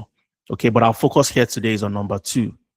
Okay, another session would be for number 1 and number 3 in subsequent sessions that would have. So I'm going to come back and show you different companies. And of course, I created a list for you. It's not exhaustive, but it's a list that shows the companies, the different industries that are currently sponsoring at the moment, the companies that offer and issue high number of sponsorship across different industries, from engineering to IT. We had one of our participants, Francis. I'll show you Francis' profile, that landed a job with Deloitte in the UK. We have a participant that landed a job with Jaguar Land Rover. I think they're somewhere on this list. I can't find them right now, but they're somewhere on this list. Jaguar Land Rover. Okay, so many of that's Jaguar Land Rover, JLR right there. Okay, so you start to target these companies because they issue a whole lot of sponsorship. But how do you even look for those companies in the first instance? Identify the number of COSs that they've issued, and how do you identify the jobs that they have available for you? Okay, so one of the things you want to do in the previous slide, which of course I've kept the links right there for you, is would use company jobs. Work Sponsors is another brilliant website you can use. Okay, but company jobs, if you click on the link right there, it takes you to the website. All right, and here you'd see different companies and you'd see the number of COSs that they have issued. Proforce, Fruitful Jobs, Tata Consultancy Services. Tata, for example, have issued 6,928 COSs. And the month with the highest number of COS is in April. So if I want to get a job between now and April and I want to target Tata, the best time for me to start equipping myself with the skills required and the experience required, building my CV, building my portfolio, having the right LinkedIn, having the right projects, is now. Okay, so looking at this, how do I start to identify the type of jobs they have available. So I've seen Tata, for example. Maybe I want to look at Tata. You can scroll all the way down and you'd see so many other organizations, Cognizant, Concordia. If you go to the next page, you'd see Deloitte, Ernst and Young, the Big Fours, PwC, and so on and so forth. And the people that get these jobs are not better than you. I'll tell you for free. Okay, I've seen people that are highly intelligent not getting these jobs because they have not done all the things I've shown you so far. Okay, so let's take Tata, for example. You can use LinkedIn to do this, or you can use Google. But I recommend you use Google, and then you can go to LinkedIn to also do the same. So I'll just open a new browser and I'll simply type Tata Consultancy Services UK Careers. Tata Consultancy Services UK Careers. I want to go to their career page. So I hit the enter button and I simply, I'll see TCS United Kingdom Careers. Right click on that, open on a new tab, and this takes me to their website. Okay. So you can click on apply now, but I want to search for the jobs they have. So I'm going to scroll all the way down and I'll go to where I have search for open roles. So what roles do you have? What agencies, or are there any agency currently recruiting for you? Okay, Robert Half, Hayes, Hanam, Adecco, and so on and so forth. So if these agencies are recruiting for them, I can also get that from here. Or I can search for the open roles myself. Okay, and I'll start looking for the roles they have available. So I want to see everything as a list. So you can select search for keywords, but I'm just going to click on search jobs. Okay, and this would give me a list of different jobs that they have. Let me maximize so you can see my screen a bit better. Okay, so let's assume I want to get a job as a data analyst, as a data scientist, as a data engineer, or a role in data. I can come in here and I'll just type data. Okay, and let's filter. Let's see if they have jobs in data. Yeah, they have one in Stevenage, Cardiff, and so on. So there's a data quality analyst role. It would close on the 3rd of January. There is a data quality engineering role. There is a data scientist role. Now I can apply to any of these jobs. If these are the jobs or the career path I want to get a job in, I put in my application, and what do? I stoop to conquer. I get in, I give them my 200%, and then I make a request for sponsorship. Okay, so this is just Tata. Let's check Cognizant, for example. Cognizant UK Careers. Cognizant also hires one of the largest organizations with the highest number of talents, especially within the tech ecosystem. So if you're a business analyst, you're a data analyst, you're a project manager, you want to look at Cognizant. Okay, so if I look at Cognizant, for example, which was one of the companies we saw right here, okay, Cognizant, and there's so many other.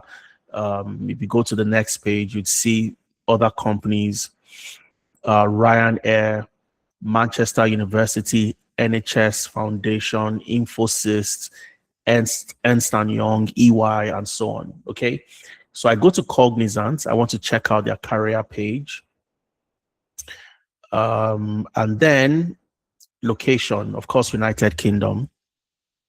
All right. And again, you can search for the type of jobs, or you can just scroll through all the jobs that they have available. All right. So again, I know that Cognizant hires a whole lot for the business analysts. So if you're a business analyst today, you have the skills, but you don't have the experience. Get the experience and come to Cognizant. Get the experience and go to NatWest. I kept from that list I've given you. If you focus on that list of companies within those different industries, go to their career pages and use this strategy. You'd come back in 2026 to say, Dari was the best thing that happened to me in 2025. All right. So let's search for, let's say, business. Okay, business analysts. Of course, I just selected business. Of course, you can type in business analyst and you'll see quite a number of business analyst roles. Okay, life and pension. This is in Edinburgh, London, Leeds, and so on and so forth. Okay, so I can come to this company, for example. All right, look at what they require for this job, and you'd realize that these are the skills I already have. Okay, so you have BA, ability to gather, prioritize, analyze, validate requirements, requirement engineering, requirement gathering, using AI tools, know how to use Rovo in Jira, and so on. Know how to, identify, define a problem, scope the problem, gather, analyze data, and so on, and so many other things you need to know. And these are things, knowing how to use the agile methodology, the Scrum framework. Okay, and these are things, the projects you would work on with Amdari. Go ahead, apply to this job. And when you do that, like I said, give the job 200%.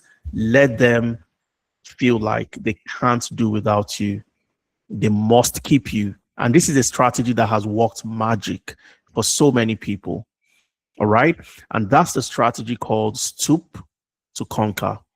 So you can use company jobs to identify those companies, or better still, the list of all the companies I've listed right here, looking at the different sectors that you can focus on. And finally, the list from the gov.uk website showing the list of over 133,000 companies that have the license to sponsor in the UK. So this was updated, I think updated in October. So it's pretty recent, October 2025. Okay. So all you have to do is click on the link. It takes you to this sheet. Let me show you what it looks like. Okay. So when you click, it takes you to this sheet that contains over 133,000 companies with a license to sponsor.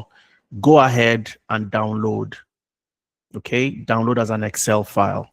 I'll show you how to use this very quickly. Download as an Excel file. All right. Open it up. And I'll quickly show you how to utilize this particular sheet. It's available publicly, but what we've done is we've kept it for you. We have the link right there in the slide. Again, make sure you fill the attendance. For those of you that can't fill attendance, would provide an alternative way for you to do that. Okay, so you have access to everything I'm sharing, or I'll be sharing with you today. Now, I would add a filter to the organization name, the town or the city, the county, the type and rating. Okay, the routes, because I want just the skilled worker routes. So I'd add a filter. All right, and I'll filter for my city or my town. Okay, so let's say I'll filter for Manchester. So once I type Manchester, it selects, you'd see every area it selects would be Manchester. Okay, so I click on OK. It filters for Manchester for me. I filter to make sure I have just the skilled worker route. Okay, skilled worker. All right. And here I'm sure that the type and rating of the license is what? It's an A rating. That's only what I have here. And then I start to look at the organizations within my city that I can apply to. Okay, so I take one and I use the same approach. Take one, use the same approach. And that's how you start to find these organizations with the license to sponsor, even though they've not listed that particular role that it comes with sponsorship. You can apply, get into the company, and as long as the role meets the criteria for sponsorship, £41,700 per annum, it's a higher skilled role. All the career path I've highlighted today are eligible for the skilled worker visa, you meet the salary threshold of £41,700 per annum, you can put in and request for the sponsorship. Okay, so that's how you start to look for those organizations with a license to sponsor. There is booking.com. Okay, so I can go to booking.com, for example. All right, I go to booking.com, UK careers, and I go to their website, booking.com careers. Again, I want to look for different roles in the UK. All right, so here, let's say locations. I want to check for the UK. So this is one role in the UK, for example, data engineering. It's in London. It's a data engineering role. I can click on that to see what the job is all about, and I can go ahead and apply. So I'm in data engineering. I want to land a job, get a job with bookings.com. They have a license to sponsor. I live in Manchester. They're in Manchester. I want to target this organization and stoop to conquer. Get there, get in, show them value, give them value, show them that they can't do without me in their data engineering department. And then I make my request for sponsorship. Okay, so you can also check different other locations, explore jobs, and of course you can search for the different jobs. There's a machine learning engineering role. This is in Netherlands, so you can tailor this to the United Kingdom.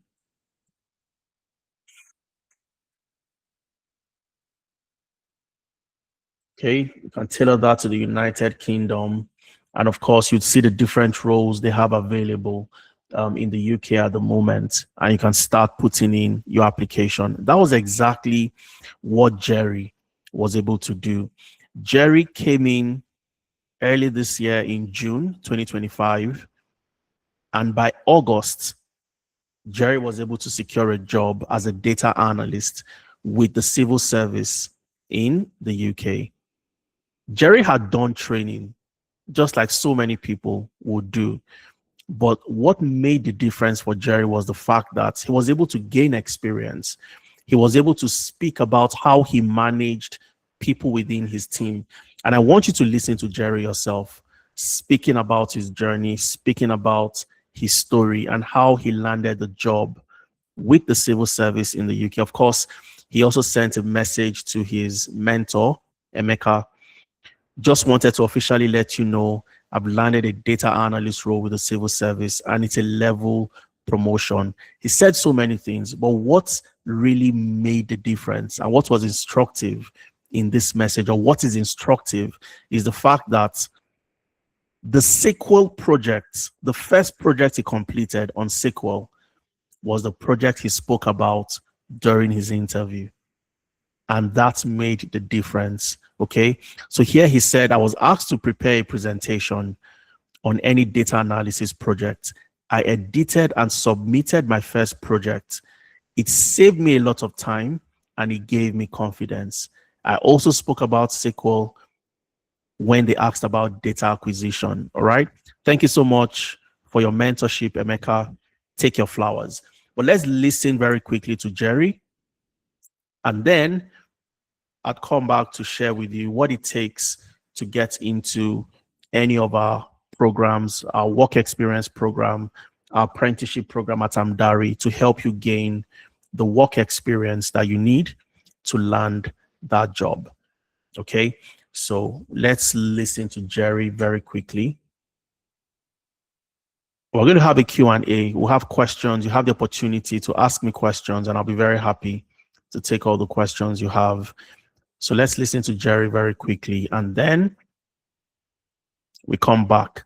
Okay, so sit back, relax, enjoy Jerry's story. It's just 2 minutes. I've recently landed a job as a data analyst within the civil service, and I would say that this wouldn't have been possible without the support, the mentorship, and the community here at Amdari. Hi, everyone. My name is Jerry Olatoyo, and I just wanted to share a quick word about my journey as a data analyst consultant at Amdari, and how this program has immeasurably helped and shaped me when it comes to data analysis. And before joining, I would say that I had a passion and some skills, but I needed something more, something way beyond just having the skills. I needed to have the real world industry experience. And this is what I got at Amdari. I was able to work on actual projects that made a difference when it comes to the business world. But then I had the chance to work with cross-functional teams. At the time, I was even able to, I was asked to lead a team, which I did. And this helped me when it comes to, managing people, instilled in me confidence in managing project end to end. And when it comes to delivering insight that make an impact. And this program had exposed me to a variety of tools used in industry, Excel, Power BI, Tableau, SQL. And then I was able to apply all these tools to solve real world problems. And this gave me the experience employers are looking for. And I could say that these are the things that I use when it comes to applying for jobs, and also when it comes to engaging interviewers during interviews. And one of the takeaways that I would say was during this program was resilience, because there was challenges along the way, moments where I had to push through, of course, working on some bugs in the data, at the time, I had to manage different priorities, and then I had to manage deadlines just to make sure that I was able to submit the project. As at when due, it is amazing, fantastic. Like you really get value in this program, I would say. And honestly, it's been a rewarding journey. I am really grateful. And I want to encourage anyone, whether you're thinking of doing this or you're in this already, just trust the process, stay consistent, and you're going to see the result. So congratulations. Okay, so that's Jerry Olatonyo, phenomenal professional, doing very well for himself in the civil service in the UK today. Again, if you listen to Jerry carefully, he didn't just learn how to solve problems. He didn't just learn new tools, but he learned resilience, because the projects he worked on, he was made the team lead. So he had to manage other people and ensure that they worked together. And that helped him gain critical skills that he could speak about during his interviews. So everything we've said today, from how we started, the problems people face, identifying the right career path. Once you've done that, you know that this is what I'm going to focus on. What next for you? I need to give employers what they want. I need to show them I have the skills, and also show them that I have the experience. I've done it before and I can do it for you. And how do I do all of these things? First of all, I need to have the work experience, okay, which Pedro did. Came into the program, gained the work experience across multiple projects, and you need a portfolio to showcase that I've done this and I have the experience. I've worked on this project. You can see the quality of the projects that everybody I've shared today, their story, you've listened to, they created that portfolio. You have the right CV, you have the right LinkedIn profile, you know how to tailor your CV, you know how to interview. You know what to say when you get into the room. You know you need to sound confident. You know you need to look your interviewers straight in the eyes, create that connection. You know when you start an interview, you don't just start by answering questions or getting straight to business. You start with small talk. It's winter now, everywhere is cold. Okay, so how is the weather where you're coming from? Or what do you think about the weather today? It's getting really cold. I think we'd have a colder winter than we had last year. Start with small talk. And then you warm yourself up to these people. And when you do that, they see that you are likable. And likability helps you get that job. All right. And once you've done all of this, what next? You need to know where to apply, how to apply, how many jobs to apply to per day, what platforms, what job boards do I leverage when applying? And these are the things we provide for you at Amdari. Amdari rebrands your career. It's the career rebrand platform. So everything I've shared with you today can be summarized into these three categories. You intern with us, we package you as the best candidate, we present you, position you as the best candidate for that job, and you apply. You know where to apply, you know how to apply, and that helps you get the job. Ene was able to do that. Ene was a student as well in the UK. She joined our data science program at Amdari in December last year. She did everything I've shared with you today. She had the right CV, joined all the mentorship. She was able to get prepped for multiple interviews. She applied to jobs on Amdari's exclusive job board, built a portfolio, tailored every application. And in April this year, she was able to land the job. And the beauty about this is she didn't just get a job in the UK, she got a job working remotely for a company in Germany. Okay, I'll share NS profile. Let me see if I can get to NS profile very quickly as we start to wrap up our session today. Okay, so let's go to NS very quickly. NS or Jaide. Okay, so that's NS. And one of the things you'd see when you go to any Amdari alumni's profile, what you'd see is pristine, clear, you can tell exactly what this person does. So when you look at NA immediately from her header, you can tell that she's a data scientist. Okay, and if you scroll down to her work experience, she's currently on this job. She's been there since April 2025, 9 months ago. And you'd see NA as a data scientist with Amdari. All right. So again, the employability skills are the areas we also emphasize on. People ignore this. Your CV, your LinkedIn, I've talked about this so many times. Navigating the job market, preparing for the interviews, providing a letter, a job reference letter. I wrote the job reference for NA to get that job in April this year. The company would send a link. We fill the details of the job. They want to know what are NA's strengths and weaknesses. What's the best way to manage NA as a professional? Does NA know how to use what tools and technologies? These are the questions they want to know. To do a background check and validate that, you can actually do that job. Okay? And these are the things we provide for you. Sandra was a lawyer, but then she wanted to move into tech as a cybersecurity professional.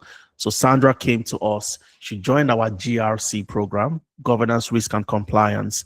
And Sandra got a job as a paralegal, as a data protection officer. Okay, she got a job as a data protection officer. I think I'm going to, but if we have time, I think I'll play Sandra's video for you because I want you to listen to Sandra and you hear the struggle in her voice. She struggled to land this job. Okay, she had struggled for a long time until she came to Amdari. All right, and if you go to Sandra's profile as well, something very interesting. Sandra, what's her surname again? Sandra Stevenson. Yes, Sandra Odushala Stevenson. So that's Sandra. She was a lawyer prior to when she came to us. So GRC analyst, March 2020. She joined us in March and she got a job with Hello DPO as a data protection paralegal. Okay. And what did she complete? What program did she join? The GRC program. So I want you to listen to Sandra. And I think this is the last video I'll play for today. Okay. Sandra's video will be the last video I'll play for today. And then we start to call it a day. Let's listen to Sandra. I think I have Sandra right here. I'll just play the first 1 minute. Let's hear from Sandra, who was a lawyer, but today she's a GRC professional, a paralegal, data protection paralegal. Okay, so let's share so you can hear every single thing Sandra would say right here.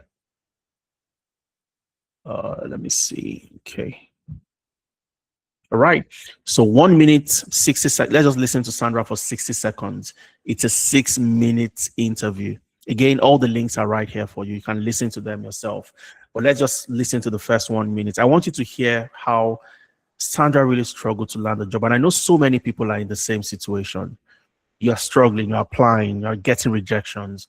Well, here's Sandra's story. Congratulations on landing the job as a GRC analyst. So how does it feel getting the job just a few months into the program?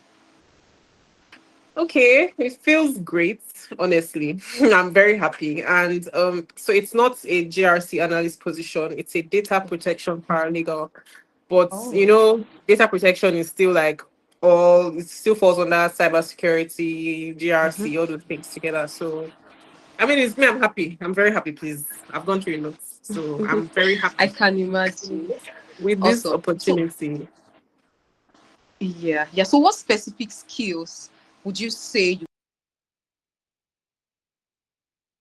That was what I wanted you to hear. I'm happy. I'm happy I got this job. I have gone through a lot. Okay, just the first 1 minute, and that's Sandra, who recently landed a job as a data protection paralegal. Absolutely phenomenal professional. Okay, so what does it take to be a part of Amdari? And somebody asked the question: will Amdari guide me to acquire skills from Busayo? Skills that are relevant, but I don't currently have. Absolutely, because we know that you are not fully shaped. You don't have all the skills coming to us.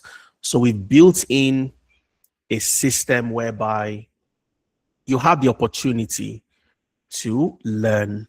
Okay. So we don't predominantly teach, but you learn. So there's a learn platform.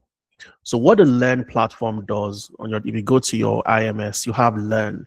So let's say Akinola wants to be a data analyst. Akinola knows Excel, Akinola knows Power BI and SQL, but he doesn't know Tableau, he doesn't know Looker. And Looker, Tableau are critical skills for the data analyst. What would Akinola do? Akinola would have the opportunity to learn these skills from the Learn platform.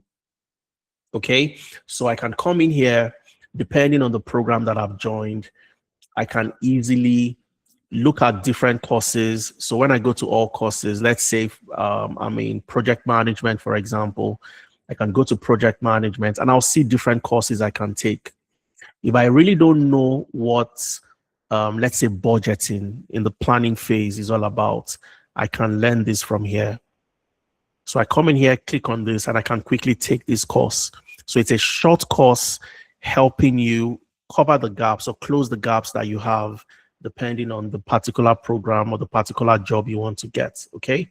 So business analysis, the same. Okay. So one of the things we have seen with the business analyst is we have a lot of people that call themselves business analysts, but they don't know how to use Excel. They don't know how to use Power BI. They don't know how to use SQL. If you remember, let's go back to this job. The job we checked in Cognizant, okay? The business analyst role, life and pensions. Let's go back to the skills required. And I want to show you something and show you how important it is as a business analyst, because people would actually try to, push back that, oh, I don't need Excel. I'm a business analyst. I don't need to analyze data. But this is a business analyst role. The essential BA skills and experience on this job. Let's check it out. Okay. I think I saw it somewhere. Okay. I'll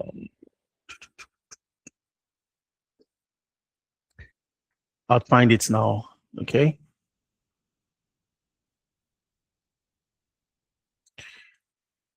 All right. So perform business analysis roles on complex business. There was something on data. I'm just trying to look for it. I think it's just me not finding it. So ability to validate requirements, including facilitation, coordination, experience using AI tools, defining problems, analyzing data. I knew I saw it somewhere. Okay.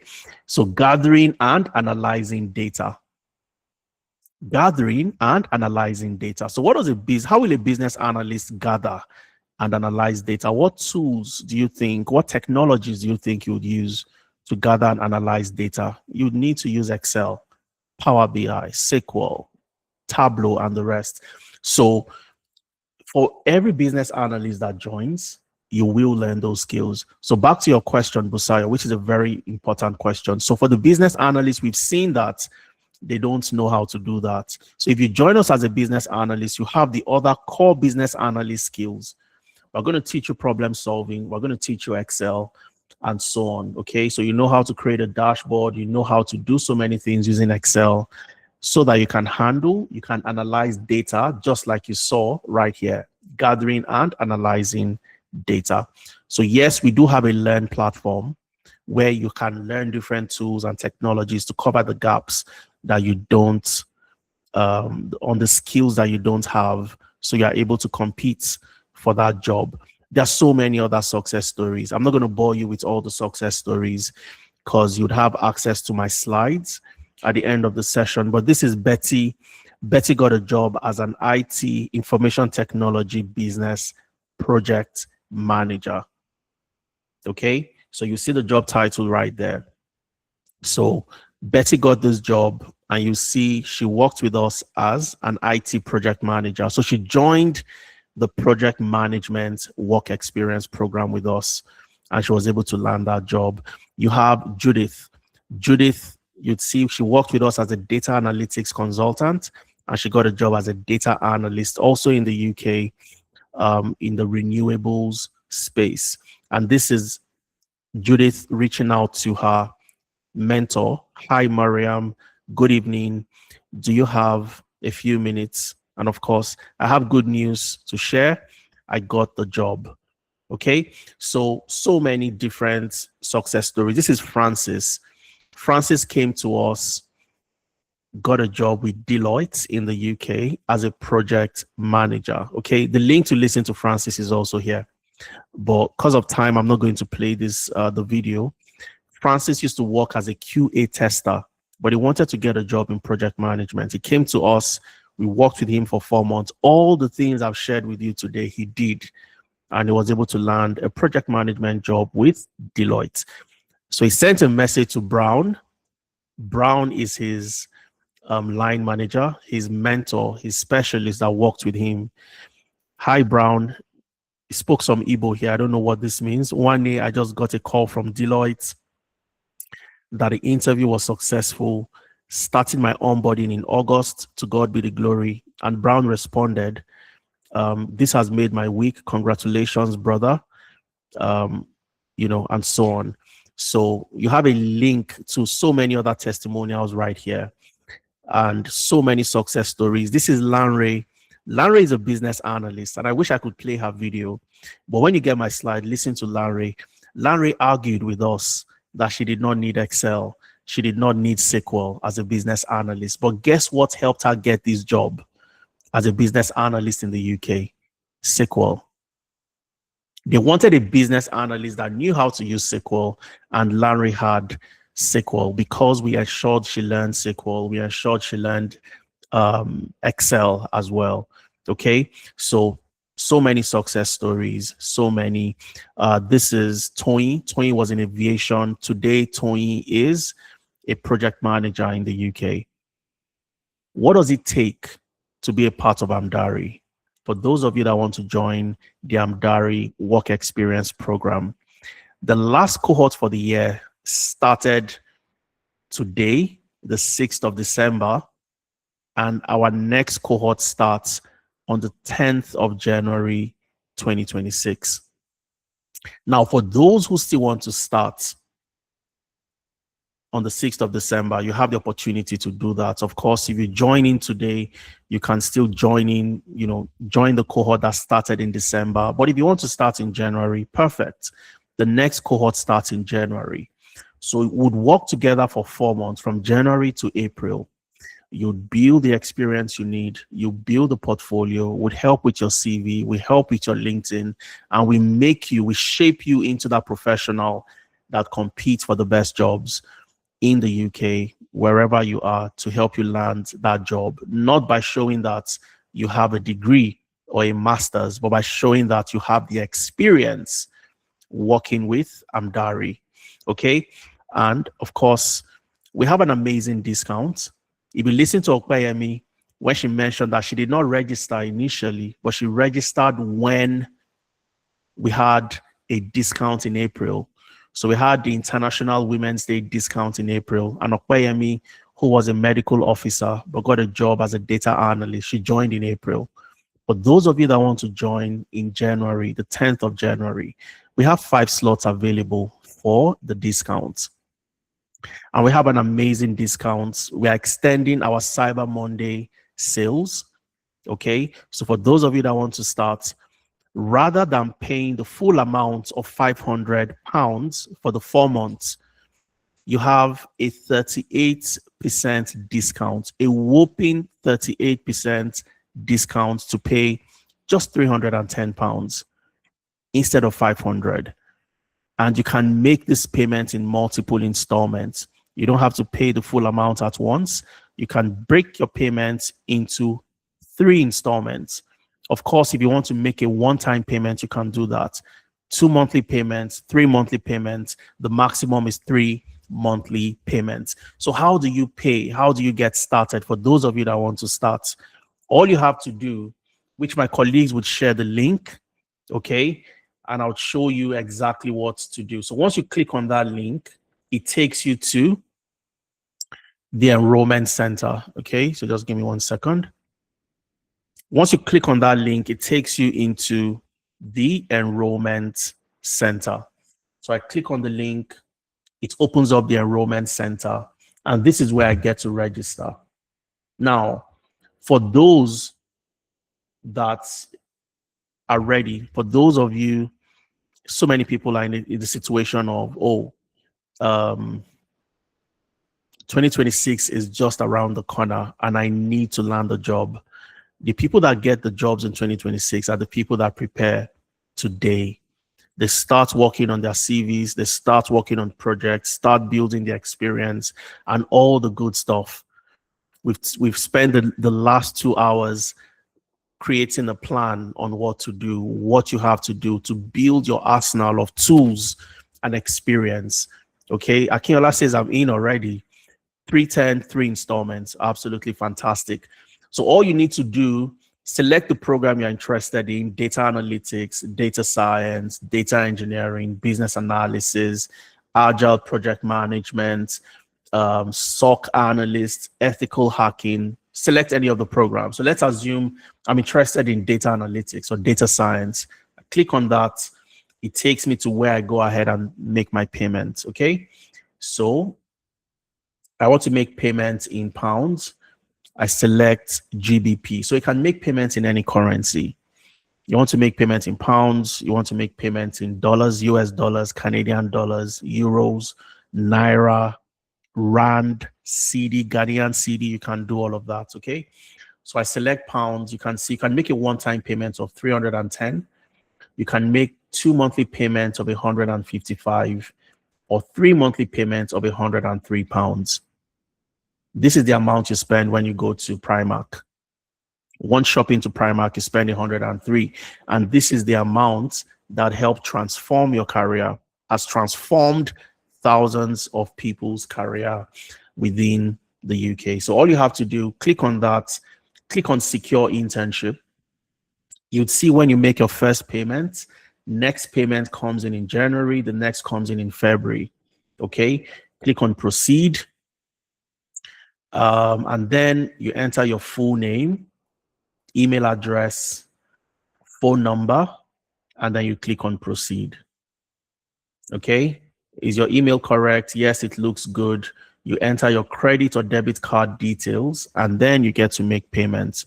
Once you've made payments, you get automatically redirected to a form for you to complete your registration. Okay, I'll show you what that form looks like. So you get automatically redirected. The form also gets sent to your email. Okay, so you see this. So if you can fill the form immediately, brilliant. If you can't, it's in your email. You can always fill it afterwards. Okay, so you come in right here. You enter your name, first name. I've entered mine, Adeza Suleiman, my email, country of residence, select that, current status, are you a student, unemployed, career switcher, returning to work, and so on. Okay, I can select I'm a recent student, recent graduate, for example. Enter your phone number, starting with the country code. If you're in the US, joining from Canada, +1. You're in the UK, make sure you enter the country code. Nigeria, Ghana, wherever you are, enter the country code. Click on next. Select the program you've paid for. I paid for what? Data science. I select that. You upload a screenshot of the payment. All right. The name on the account you've made payments with. You have the terms and conditions. If you have any issues with payments or anything, you can reach out to finance@amdari.io. Somebody responds to you. Okay. Click on yes. Where did you find out about us? So some of you might have heard about us on LinkedIn, some on Instagram, some from, let's say, Melissa, Faith, Clara, the Amdari website, wherever you heard about us from to join this session to make payments, select it. Okay, so let's say I heard about Amdari from LinkedIn. All right, 4 months, select that, click on next. When do you want to start? Now, for those of you that want to start today, 6th of December, even though the cohort for December started already earlier today, so you can still join that cohort. Okay, so once you've filled, just send us an email, or when you've been added. So once you complete payments, you register, you fill this form I'm showing, you submit the form, a customer success representative would reach out to you, okay, to guide you on how to join your classes, how to book, how to register on the LMS, and so on and so on. Okay, so once you've done all of that, how to register on the IMS, I beg your pardon. So you let us know you want to start, you want to join this December cohort, and we can still fit you in. Or if you want to join in January, you can select 10th of January or 7th of February. Okay, so you select all these, any of these options. So let's say I want to start in January. I want to start the year strong on a very good note. I want to achieve my goals in January. 2026 would not pass me by, just like 2025 sped, fast, fast by me. So what influenced your decision? I love the testimonials. I want to get a job too.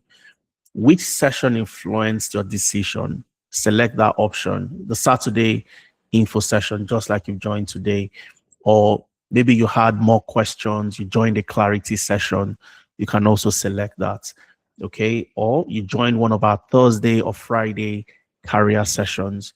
You can also select that. So you select the option, that influence your decision, and you click on submit. So once you do this, one of our team members would reach out to you. You get an email confirmation.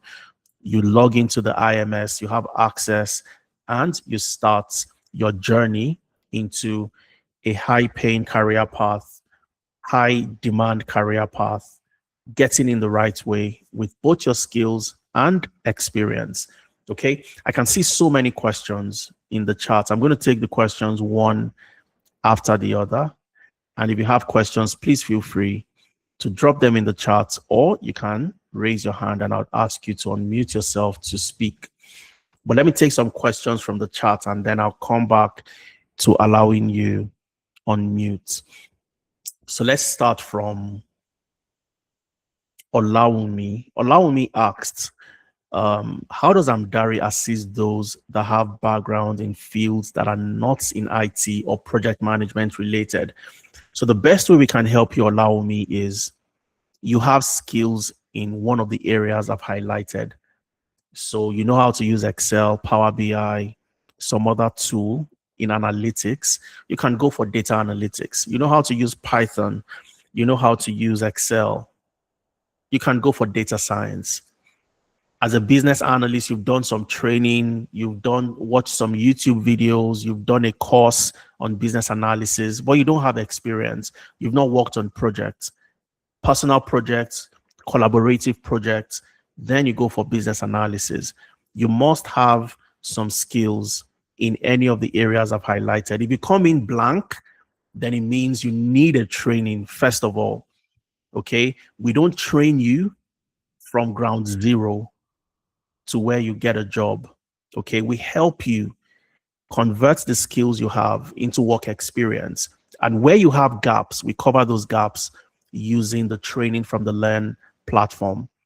Okay, so if you don't have training, you don't have skills, you've not done any course in any of the areas I've highlighted, then that's the first step you want to take. Okay. Rufai is asking, I've acquired my data analytics certificate from ALX and willing to get more knowledge in this field. How do I go about it on this platform? I think I've explained, Rufai. So what you want to do is click on this link and register. That's what you want to do. Get into the program, get into data analytics. If you have skills in Python, get into data science, okay? And you can build experience in that area. And you have experience that you have on your CV. And our experience, when you complete the program with us, you have access to use Amdari's experience. You get 2 years experience from us because the projects you would have completed are immersive and intensive, that it qualifies for you to list it as 2 years worth of experience. Okay. How many months? Is for 4 months. So 4 months you work on different projects with us. And how flexible is the program? So for 4 months, every Tuesdays and Fridays, you have your stand-ups. Your stand-up is where you have to report to your line manager. So imagine you walked in the office, Olawumi, and you have a task, you have a problem to solve, you have a task to complete. You would report to a line manager who supervises you, who you are a direct report to. Okay. So every Tuesdays and Fridays, you have access, you have presentations to show what you've done. If you have blockers, those blockers can be solved. But then again, you can book office hours. I showed you that on the platform. So the office hours are designed for those who have questions, you want to speak to somebody. Okay. You have a blocker, you're working on a project, you're trying to complete it, or you're working together in a team and your team members have, challenges. You don't know how to solve those problems, how to solve that particular problem. You come to your IMS, your internship management system. On your dashboard, you can book an office hour. Okay, so you come in here, click on book session, enter the reason why what problem you're facing, enter that and book a session. So you can do this any day of the week based on the availability on the calendar, because other people would book sessions too. So you book a session and you're able to speak to your mentor. So that's how flexible it is. Do you do software testing? No, we don't. Joy, data analytics, data science, data engineering, business analysis, project management, agile project management, SOC, SOC analyst, security operations center analyst, penetration testing, and ethical hacking. And finally, GRC, governance, risk, and compliance. Can you talk about agile project management? I think I mentioned that, Nana. So the project management program is you working on projects in project management, different projects, IT related project, technology related projects. So you'd build platforms, you'd work with a software developer, you'd work with a business analyst, you'd work with other professionals, you'd work on different projects. You would be the project manager, ensuring that you meet the timeline, you meet the budget, you meet the deliverables of that particular project. You'd learn how to use tools like Jira, you'd learn how to use Trello, Jira to track project deliverables, Trello to monitor your team members' tasks and activities. You'd learn Confluence to collaborate with your team members, and so on and so forth. Remember, you're not coming here to learn, you are using those tools, implementing them on real projects to solve real problems. All right. As a novice who wants to go into cybersecurity, will 4 months be able to cover? So again, you're not coming in as a novice, Victor. You must have done some level of training, okay? Have some skills before you come in. Does each student have one mentor? So you have a mentor assigned to you the moment you join, and that mentor would guide you all through your 4 months journey. Okay. Akinola says, I'm already in. Okay. I think I saw that already. Okay. So Akinola dropped your email. My colleagues are also on the call here. So Lumide, you want to, take note of that. The link is not working. We're going to adjust that for you. I've just made payment, Busayo. I want to join January, so I'm fully prepared. Absolutely fantastic. Looking forward to working with you, Busayo. Is it necessary to create a website portfolio for a SOC analyst? It is. Okay, so one of the things you get to find out today, again, with the different changes, the different, the dynamism in the workplace. employers are more skeptical. Okay, so there's a lot of skepticism currently, and they want to be sure that they're not hiring a dud. They're hiring, they don't want a what's it called? A pure. Okay, there's something called pure in the corporate space. Who knows what pure means? Pure.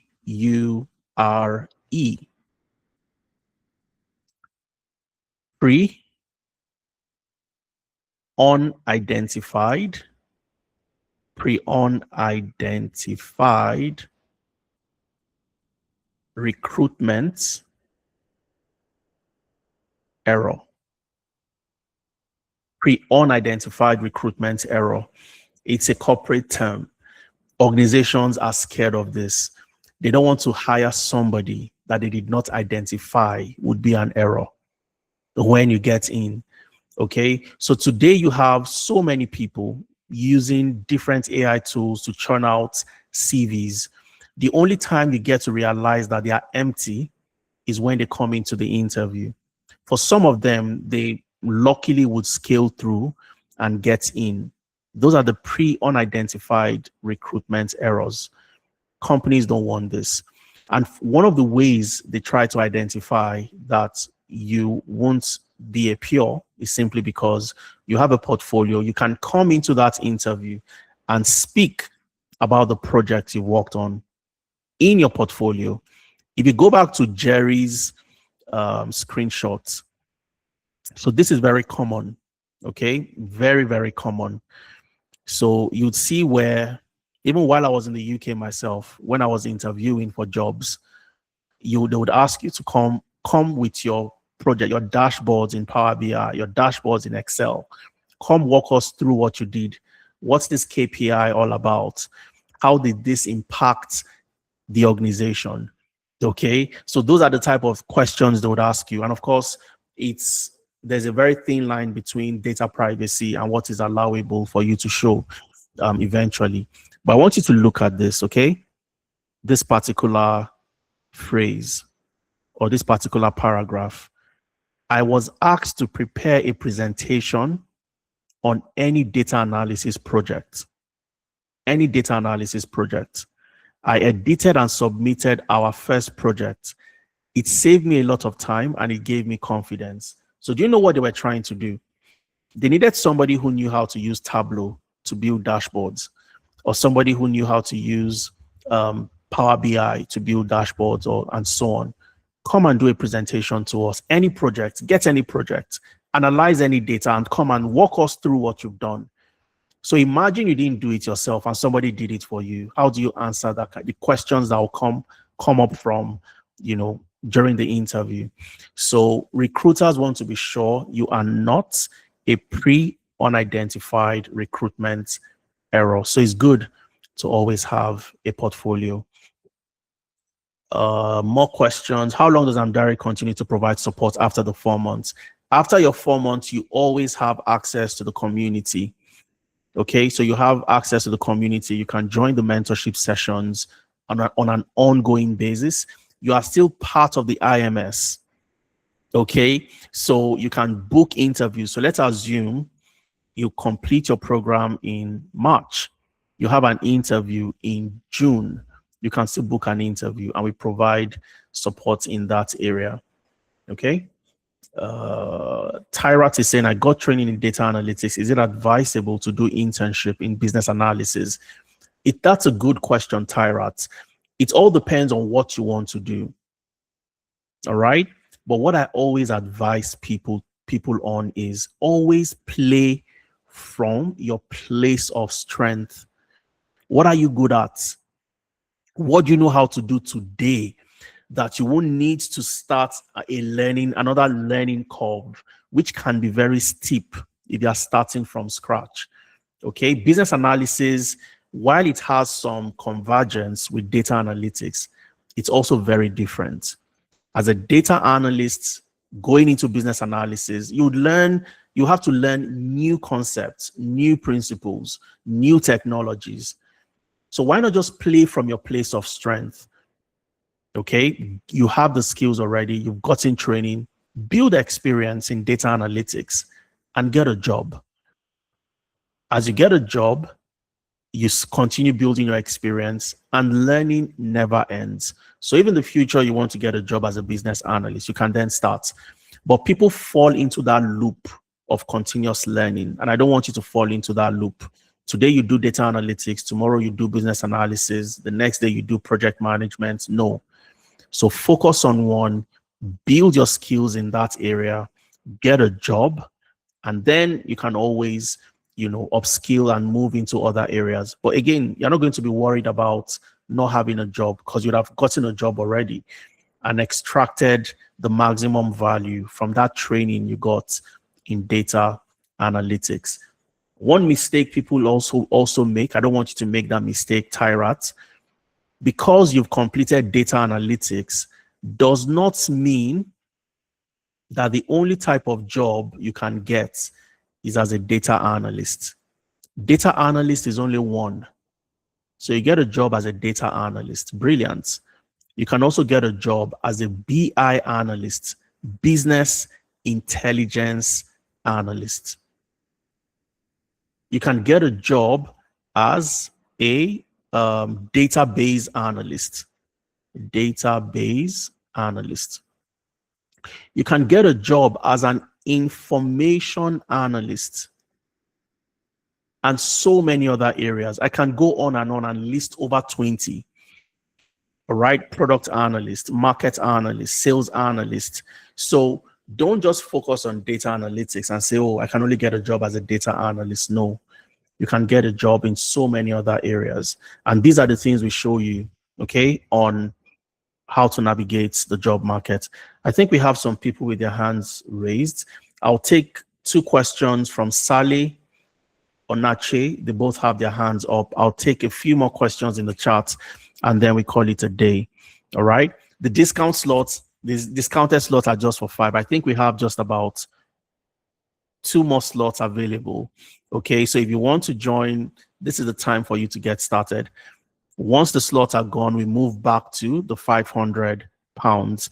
Okay. And you want to take advantage of the discount. So if you know this is something you want to do, you want to go into 2026 knowing that I've invested in myself, I'm going to be the very best I can be when I'm applying to that job, then you don't want to waste time. Can a business analyst also get a job as a BI analyst? No, you can't. It's a struggle. So let me not say no, as it's not impossible, but it is more difficult than it is not. Okay. And the simple reason is, as a BI analyst, BI, business intelligence, the core tools and technologies you need to have: Excel, okay, SQL, very important. So in SQL, you're going to learn not just SQL, but data warehousing. Okay, okay, let me get more space for this. So BI analyst, right? And I'll show you something that is very instructive as well. BI analyst, you must know SQL, Excel, and one data visualization tool or a BI tool like Power BI or Tableau, but preferably Power BI. All right. So the BI in Power BI is business intelligence. Okay. So SQL, you learn SQL and you also learn data warehousing. Now, this is a major difference. A lot of people ignore this. As a BI analyst, which means as a data analyst, I can apply to a job as a BI analyst, correct? I would need to know the different areas in SQL. SQL comprises of 3 major areas: DDL, data definition language; DML, data manipulation language; and DQL, data query language. As a data analyst, I'm going to learn how to do the 3. As a BI analyst, I would know the 3. Even though the business analyst, the BA, also knows SQL, they would only learn DQL. DQL is the only thing relevant to you. You don't need to know DDL, you don't need to know DML. So you might have learned SQL as a business analyst, but I can bet you 95% of the time that you've only learned how to query a database. You don't know data definition, how to build a database, how to write the different constraints to building the tables, building the database itself, building the infrastructure within the database, creating the dependencies, and so on. That's DDL. DML involves making changes, deleting, altering, removing, making adjustments to that database and the tables within the database. Okay, so as a business analyst, you're not going to learn that. So even though you think you know SQL and you want to get into BI, you still have you have a steep learning curve to get there. Okay, so yes, you can get the job, but it will require you to still upskill. Okay, and of course, work experience helps. It helps in that, in that regard. But again, moving from BA to BI, I'll tell you to focus on BA. And if you really want to move into BI, then you need to learn, a few more things to move into that area. Okay. But I think, Busayo, you said you've registered. So we're going to have very good conversations on what exactly you need to get started. If you want to make a change, you want to consider this or consider that, you can always do that as well. McNeil says, I've made an installment payment and would like to join the internship that started today. Absolutely. That's not a problem at all. So Olumide, if you can make a note of McNeil and reach out to somebody's going to reach out to you, McNeil, and get you in. So when you're having your first stand-up, your first drop-in session, you will be in that session, McNeil. I couldn't get a screenshot of my payment. So Onache, if you have any problem with payment, any issues with payments, maybe you've made a payment, you didn't upload, or you have an issue, all you need to do, just send us an email. But my colleague would also make a note of your name, but just send an email to make it official to finance@amdari.io. Okay, IO, that's IO, not 10, IO. So finance@amdari.io. Just send us an email. Somebody would help you out, reach out to you to help you do all the uploading and all those things. If you have issues, you make us laugh with these abbreviations. Okay, you'd understand all those abbreviations, Akinola. Don't worry. Let me see. All right, let me take a question from Saleh. Saleh, please go ahead. You've had your hand up for, I think, even when I was still presenting. So let's take Saleh and then I'll come to Onache. Saleh, go ahead, please. You can unmute yourself, Saleh. Hello. Hi, Saleh. Where are you joining from today? Yeah, I'm joining from US. From the US. Fantastic. Yeah. Yes. Go ahead. Thank you for the explanation. I'm existing student actually in SOC, but I want to change to project management. And I made, before you start the session, I made a payment, which was not adjusted. I need the help to get the discount. And second thing also, I didn't get the receipt of payment to upload. And if you or somebody, you can take a note, and I want to explain why I'm from SOC, I'm going to project management. So I need somebody one-to-one. So you can maybe advise me to go GRC but anyway, I need somebody to call me one-to-one, not with the people. Absolutely. Absolutely. So Saleh, just to find out, are you already in the program or you just registered today? Which I'm in SOC, almost about to finish, but I want to go also project management. Oh, okay. All right. I want to start the December Okay, December cohort. Absolutely. You'd also get the discount on that. We'll see how you can get that as well. Okay. Yes. So Saleh Abdu, Yeah. I've made a note of your question. So what I also want you to try to do, Saleh, are you on the IMS? Let me go. You might not be if you started about, I think you started about 4 months ago. If you're almost Yes. done, three months ago or so on. Yeah. So you might not be on the Yes, IMS I'm not. because I'm not. okay. So if you're not on the IMS, somebody would reach out to you. I've made a note of your name. What I was going to suggest is on the IMS, you have where you have defer, okay, or something around that. But since you want to move into project management, would reach out to you, would have a one-on-one, and then would guide you on if you should Yes. go for project management or something else. Yes. All right. That won't be a problem at all. Thank Saleh. you very much. It's a Thank you. pleasure. It's a pleasure anytime. Okay.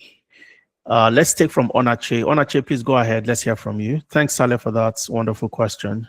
Hi, good evening. So I just made my payments, the Okay. first installment, and I'd like to start with December first and foremost. Secondly, kind of like what Saleh requested, I really need someone to sit with me and go through, like I'd like to go through my work experience and actually choose. I mean, I've done some courses on business analysis, I've done a bit of project management, you know, during the course of my career. So I just want to like streamline and focus on one thing. I can do like I've had bits and bobs of different things. I've done a little bit of BI, you know, just here and there. And it seems like a lot to unpack. Okay. So I just wanted to put that out there. My name is Cynthia, and I've just done the registration. I'm Okay. sure you'd see it in your form. So I'd really, really appreciate, or if there's an email that I can send, if you could just give me like an email that I can drop a message to so that, you know, someone can just reach out to me. Okay. All right. It's not a problem at all, Cynthia. One of my team members would reach out to you and would All right. schedule something called a clarity session for you. All right, to, amazing. yeah, to guide you through. Okay. So for anybody in Cynthia's and Thank Saleh's, you. it's a pleasure. You're welcome, Onache, and welcome on board. Good to have you on board. I look forward to working with you. If you're in Onache's Cynthia, okay, so Onache is on the screen. So if you're in Cynthia's or Saleh's situation, you want to have a conversation. You've made payments, or you're considering, what do I do? Do I have the conversation first before I make payments, or do I make payments before I have the conversation? We have something called the clarity session. Okay, we'll schedule that for you and walk you through any questions you have. But my advice is always take advantage of the discounts, because what we see is you'd come into the clarity, we answer all your questions, you decide you want to make payments, and then you realize that the discount is off and you have to make the full payment because all the slots are gone. All right. So take advantage of the discounts. Would book a clarity session for you if you have questions like Cynthia and Saleh, and would walk you through every single thing that you need to gain clarity. All right. I think we've spent almost 3 hours and we're going to call it a day at this point. If you have, follow us across all social media platforms. Follow us on LinkedIn, on Instagram, on YouTube. Okay. If you are if you want to know, you want to be one of the first people to have the information on the new things we are doing, the amazing stuff we are building within the space, follow us across all platforms and you will get to engage with us. All right. So Olinka is asking, how do I book a clarity session? If you're in any of the groups, the WhatsApp groups, any of the communities, the link will be posted right there. Okay. But for Cynthia, we're going to have a one-on-one clarity. For Saleh, a one-on-one clarity. For those that have made payments and need that clarity to get their journey started. Thank you very much. If you've gotten value for your time today, because it's been a long, we spent almost 3 hours. Give me the thumbs up or type in a yes into the chat if you've gotten value for your time. Fantastic.